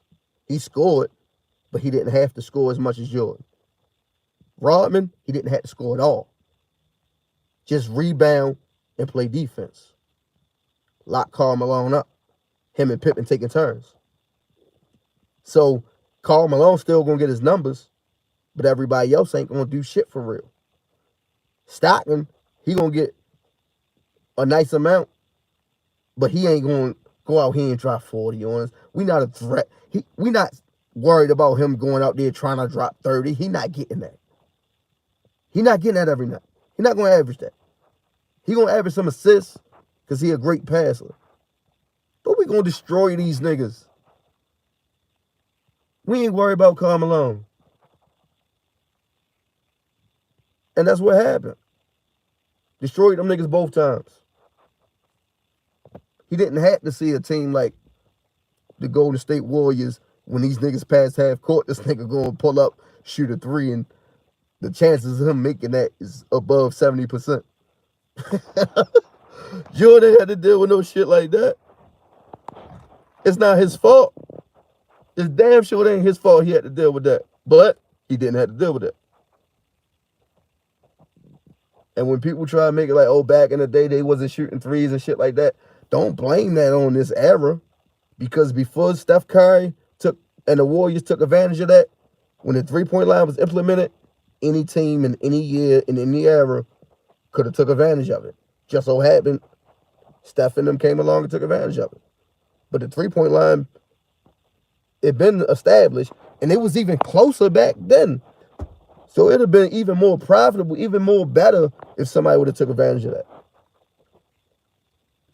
Hodges, who was playing for the Bulls before he got traded, before Jordan traded him, he was a great three-point shooter. But he got rid of his ass. He ain't need him. We got Jordan. Jordan will go out this bitch and drop 60 any night. We ain't got to worry about all these three-pointers. Because Jordan going to get them buckets. Y'all can't hand check them the way they usually do. Because at a certain, once you get down past, I forgot where, but you can't hand check at a certain point. You couldn't even hand check. It was a defensive foul once you start hand checking at a certain point. So the hand checking rules will change soon. Get your hands off of them. Jordan gonna put that bitch in your grill. All the rules start changing. And it helped Jordan. It helped the Bulls. And it is what it is. They won. But you can't fault other errors for how shit is. And these players don't make the rules. But yeah, they can vouch for rule changes and shit like that. Over 4 rule changes came because MJ and them pushed for it. Magic vouch for this. Magic can confirm that these rule changes was vouched for by Jordan and them, and it helped them. Bird, Sally, hella players. They'll tell you that. Even Pippen. All of them will tell you that Michael Jordan and Phil Jackson, they pushed for the rules and they got them. And they benefited from it. And they was designed to stop teams like the Miami Heat, who was becoming a great defensive team, New York Knicks, and the Pistons, who was on top at the time due to their aggressive style of defense, which was in the 80s. Michael Jordan never won in the 80s. So you can't say, oh, he dominated Magic, he dominated Bird, Julius Erving, and all them. No, they was the 80s top teams. Michael Jordan never beat them. He lost to them. Anytime he seen a super team or a stacked team, he lost. But yeah, I don't want to get sidetracked. That's a whole different story. And I believe Kobe faced the best competition out of both of them niggas, Jordan and LeBron. Kobe faced far better competition because he played in both eras against top level competition, except always in the finals. He ain't always seen the top level competition. But getting to the finals and shit like that, Kobe faced the best. And that's the reason why you see in the media motherfuckers like Jalen Rose, Reggie Miller, and shit like that. They downplay and try to diminish LeBron accomplishments and shit like that because they need Charles Barkley too. They need MJ to stay number one in everybody's eyes. That's why they push it on you. For them to have the excuse to say, oh, I didn't win a ring because I had to go against the GOAT. I had to go against MJ, even though they played more than 6 seasons. Okay, if you play more than 6 seasons, how did you still not get a ring? Don't try to use Jordan as a scapegoat. You played more than 6 seasons. But if they can control the narrative, we're going to go with that. Jordan stopped people from getting rings. Jordan stopped him from getting a ring. Jordan stopped them from getting a ring. This nigga played 15 years. But he blaming Jordan for him not getting a ring. How? You play more than 6 seasons. That's cap. That's what the media is pushing on everybody. When did we change the GOAT debate to, oh, it's generational GOATs now? We never said that. We never said no shit like that. It's generational GOATs. That's because y'all don't want to take one person that y'all got at the top off the top. We just gonna make it generational GOATs. And then y'all throw Kobe in there as a generational GOAT. Like, what generation he dominate? When? When the Lakers gave him the keys, he only sank 3 finals. 1 MVP. I think 2 scoring titles. Is that dominating the whole generation? Let's be real about this. Is that dominating the whole generation? I don't see it. It's nothing factual that supports that. Nothing factual is supporting that, man. You know what's dominating the generation? Going to 8 straight finals. Going to 6 finals. That's dominating the generation. Dude winning 11 chips in 13 years.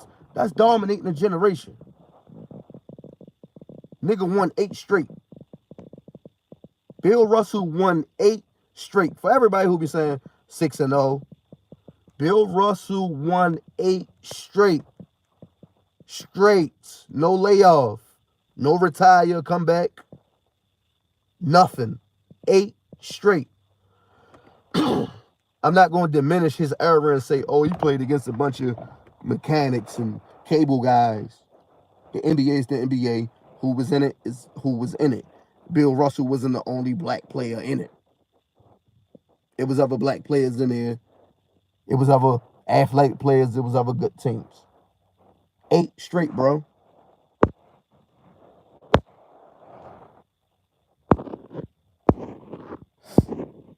Now where that comment just go? I saw someone make a case for Curry having a case of being top 10 over Bill Russell, Kobe, and Hakeem. I wouldn't put him over Bill Russell and Hakeem.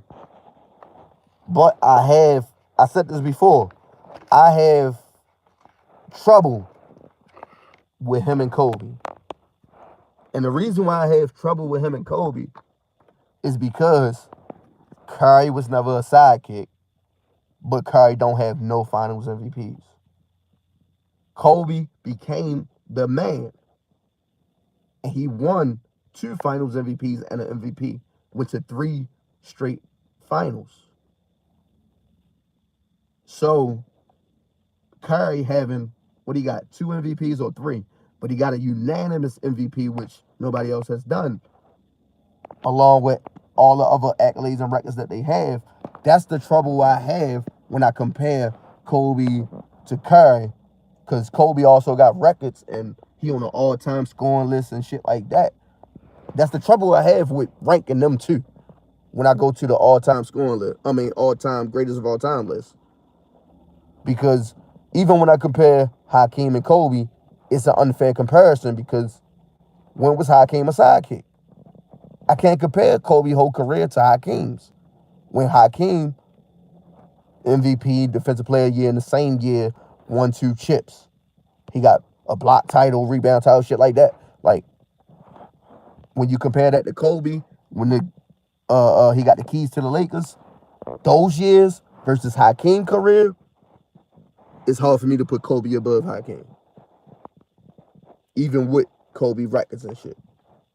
Because the responsibilities is different. Just like if Kyrie became he got the keys and became the number 1 guy before. It's hard to compare his career to somebody that always been the number 1 guy and only got 1 ring. It's hard for me to put Kyrie above somebody like that. Like, I could compare AD and Kyrie career together. Because at one point in time, AD was the man. At one point in time, Kyrie was the man. But they both got a ring as a sidekick. So that's a fair comparison. And that's a great debate. But I can't put Kobe above Hakeem confidently because of that.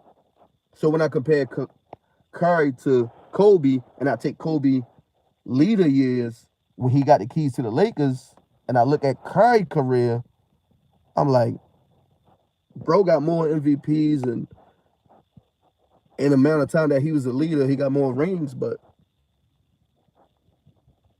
it's hard. It's hard. It's difficult.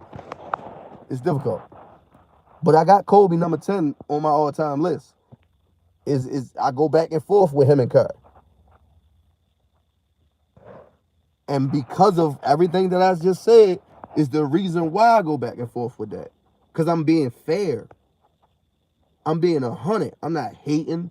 I'm not diminishing nobody. I'm just being fair to each and every player. I got to take the fanboyism out of it. Like, I fuck with Kobe. I love Kobe. He the reason why we was relevant until he fell off. And we missed the playoffs 6 years straight. But he was our guy.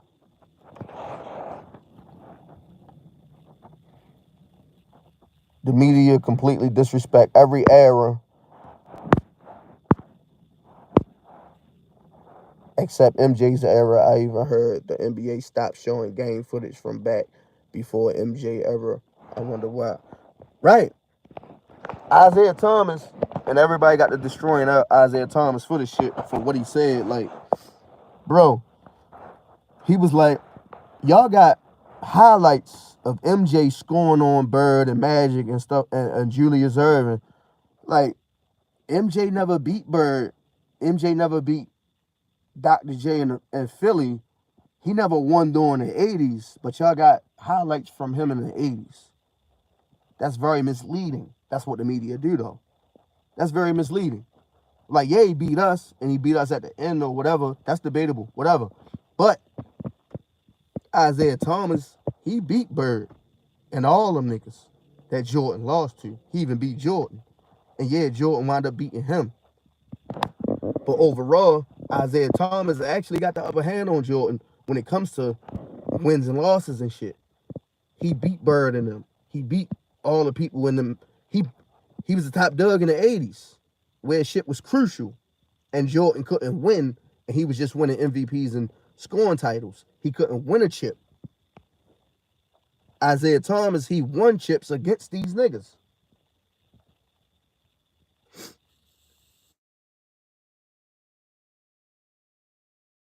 Stop calling me.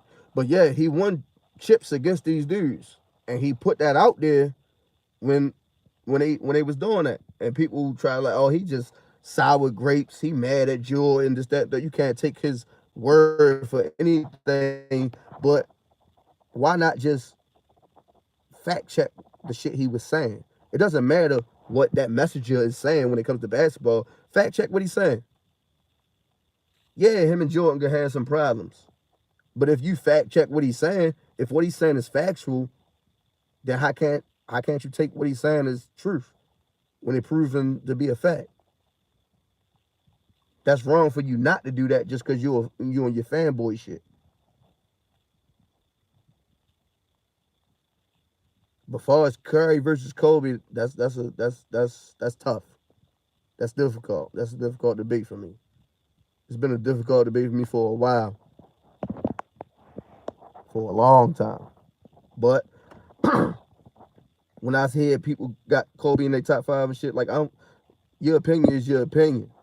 But when I look at these players, like I got all right, Kareem, LeBron, Magic. I mean Kareem, LeBron, Jordan, Bird, Magic, Bill, Wilt, Shaq, Duncan, Hakeem, Kobe. Like it's hard. Once I start getting to that back end, it's hard for me to start ranking players and being fair about it. Cause like I said, like when it comes to even with Shaq, like it's hard for me to keep him that far back due to his responsibilities. He the only player that's far back there that damn near his whole career he had the number one responsibilities, and I be feeling like he should be further up. And it's hard to keep him back there, but it's hard to put him up because of his resume. Same shit with Kobe. Like, as much as I fuck with Kobe, it's hard for me to push him up because I want him to be up further. But out of 20 years, he didn't do it. He didn't convince me enough that he should be pushed further. Like I said, he synced 3 finals, 2 finals MVPs, 1 MVP, I think 2 scoring titles. Out of those, it was 12 years at he left Shaq, at the Shaq left. It was 12 years as him the man, as him the guy. He got the keys to the city. He got the keys to the team. It was 12 years of him to dominate and show you the shit that LeBron and Jordan showed you when they was the man. Like really, really look at that. As when you see they got the same responsibilities. Jordan, 5 MVPs, 10 scoring titles, 6 finals MVPs. LeBron, 4 MVPs. I think he got 1 scoring title, 4 finals MVPs, along with the records that Jordan got, along with the records that LeBron got, and the shit that they did while they was the man, and how many finals they seen versus Kobe's. Really compare those years. Not the years where he was a sidekick playing a Scottie Pippen role or playing a Kyrie role. Put those years to the side. Because that's unfair to judge that when the same players that you going up against didn't have that chance. They didn't have those years. That's it's not the same. Compare those leader roles to the leader roles. It's hard to put them up there with them dudes. But when I look at Magic, where he was a sidekick for multiple years with Kareem and Tim Duncan, where he was a sidekick to David Robinson and shit, or Kawhi Leonard, when he was a sidekick or the third, fourth option on the team, it's easy for me to compare that with Kobe's because they both got the same type of career. They both became the number one niggas at the O-line. So yeah, it's hard for me to do that. But I got, me personally, I want Giannis to win another ring. And that's my nigga. But I got the Nets winning it all this year. And I was the first one to tell everybody that when KD first got with Kyrie and went to the Nets, that they wasn't gonna win shit. And then, where the fuck my shit go? And then that second year, when they got Harden, Blake, and all them niggas, I still said, bro, they not gonna win nothing. And they didn't. Because there was too much confusion with them dudes. Nobody knew who was the leader. Nobody knew. It was no definitive roles. And that plays a major part on the championship team. But now that Harden is gone and shit starting to get panned out, I believe they can win it all. Because it's starting to pan out that KD is the guy. Kyrie, that's the major part right there. As far as Kyrie and KD, who is definitive? Who is definitive alpha out of those two? If Kyrie is the definitive alpha, which I believe he's not, and they didn't already establish that it's KD, if it's Kyrie, they're going to lose. If they already decided and made it definitive that KD is the alpha and he the leader, and he got to lead us, they're going to win. Because Ben Simmons going to fall in line. He could pass like Harden. He a great defender. That's all they need out of Ben Simmons. Less turnovers, playmaking, inside presence, and his defense. And I believe he's going to start shooting with the Nets too. But long as it's definitive that KD is the man, I got them winning. I got them winning. If not, the Bucks going all the way. Only thing about the Bucks going all the way, it depends if they're going to beat the Warriors or not. I got them beating the Suns again. I'm not sold on the Suns. They a great team. But CP3 ain't it, bro. I'm not even going to say he's strength. He just don't do enough in the playoffs. He don't do enough. Chris Paul can score his ass off. But for some reason, he just don't. He got a few games here and there where he'll go off. But that's not enough. You got to go off every night to keep the defense honest. He don't do that. He a point guard. He going to always look to pass. He's never looking to score. If he got it, if they give it to him, if the defense give it to him, he's going to take it. He goes off what the defense gives him versus a person like Devin Booker who going to go out there and take what's his. He going to force the ISO and take his man. Take his man out the dribble and shit. That's what Harden had a problem with Chris Paul. He said, you can't even take your man out the dribble and go get buckets for us. That's the problem they had with each other. Because Chris Paul that's not his game. But you got some nights where Chris Paul will drop 30. But if he's not looking to do that every night, the defense they ain't got to honor that shit. So that's the problem with them. But if they see the Warriors, Klay Thompson healthy, Draymond healthy, I don't know. The Warriors might take this one. That's a big problem. That's a conversation. But Steph ain't clutch, so it could go any way. Klay clutch, but you're gonna need Steph to be clutch. We just synced it already. We know Klay clutch. We don't know if Steph is clutch. He haven't showed that shit in the playoffs or the finals yet. This is year to do it, though. So, if the Nets don't make it out, and the Bucks do, I got the Bucks all the way. I don't see nothing in the West getting in their way. Definitively. Nothing. No team. I fuck with Ja Morant. But who else on that team can you believe in on Memphis? For Ja Morant to win a title, who else can you believe in on Memphis? We know Ja Morant, he going to go off. He going to do his thing. He'll give you 100%. He going to do everything on the floor on some LeBron James shit. He going to rebound, assist. He might out-rebound both teams, out-assist them, all that. But who's the second guy on the team who going to pick up, who going to go with him?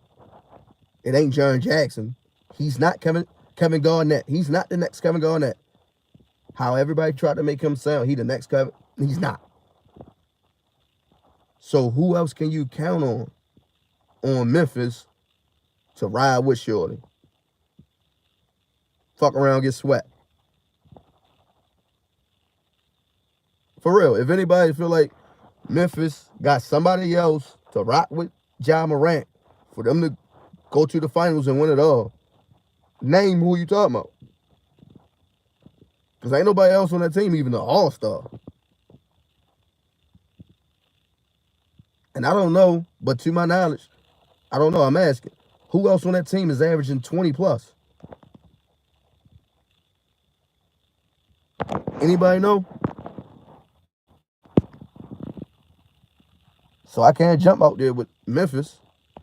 I fought with Ja, but he don't have a team around him. They give him another star, he got it. He gonna win. Just imagine if Memphis had Devin Booker with them. Or Zach LaVine. Even a Zach LaVine with Ja Morant. I'll go with them winning it all. But it's no team coming out the West that I see that'll stop the Bucks. They got shooters, defenders, all that shit.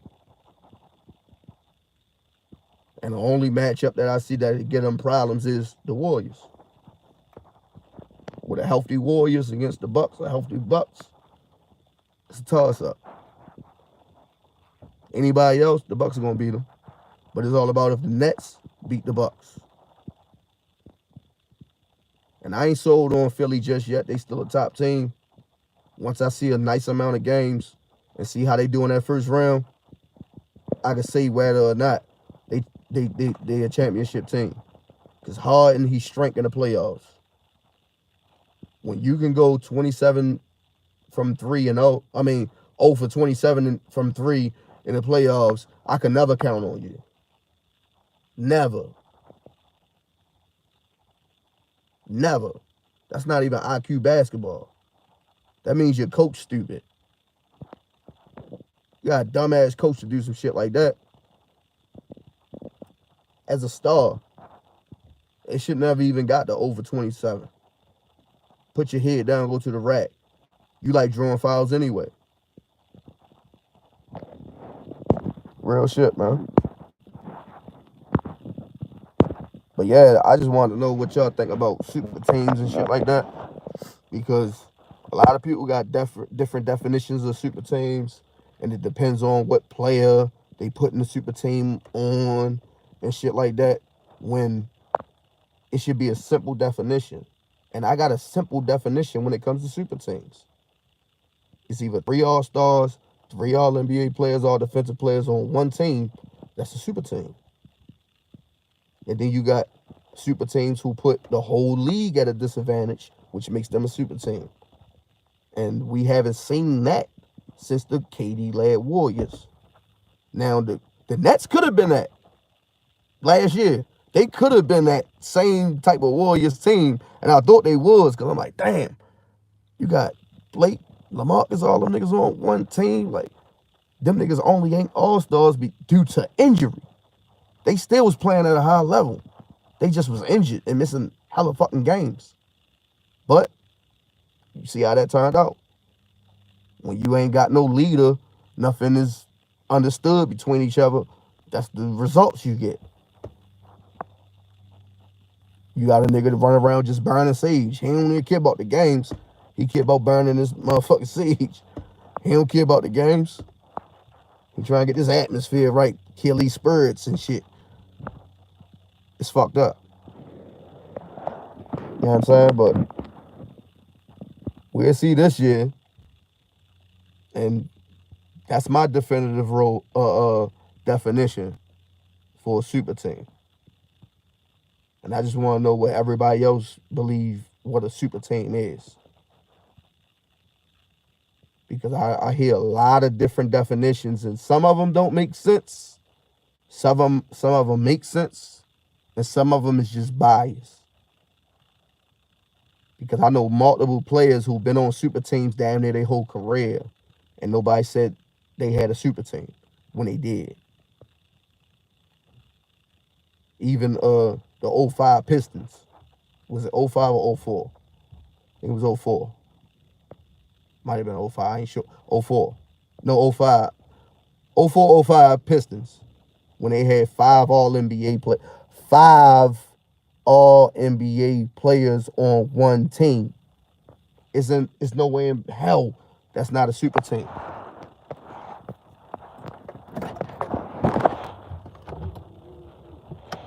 There's no way in hell that's not a super team, bro.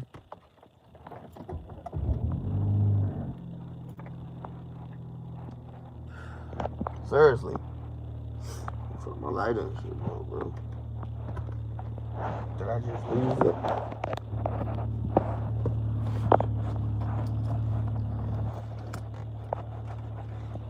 But I still got the Nets.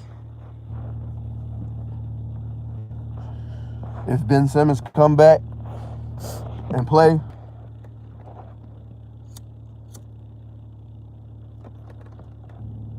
I'm a Giannis Antetokounmpo fan. I've been saying that since Yo got drafted, that he was next up. Now him and Ja Morant gonna have to battle for who gonna take the mantle at the LeBron gone. In my opinion, it's just between them two. And we gonna see. This year, I don't got Ja Morant winning the chip. It's gonna be out of him and KD.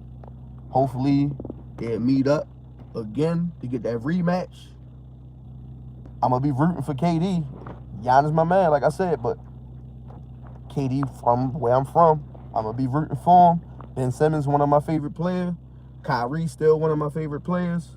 So I got more favorite players on the opposite team than my nigga Giannis. And I want KD to kill his narrative that he got against him. So I'm gonna be rooting for him. I'm gonna live stream them games. I'm gonna live commentate them games. And we're gonna see what happens. But they still a super team. And there's still other super teams out there. So it ain't like they putting the whole league at a disadvantage. But I'm ready to drive home. I appreciate everybody stopping by, you know what I'm saying? Appreciate y'all dudes coming through. Everybody be safe. Dig what I'm saying? I'm gonna go live again tomorrow. It's M.L.E. Appreciate y'all, bro. Y'all be safe. I gotta get home with my kids and shit.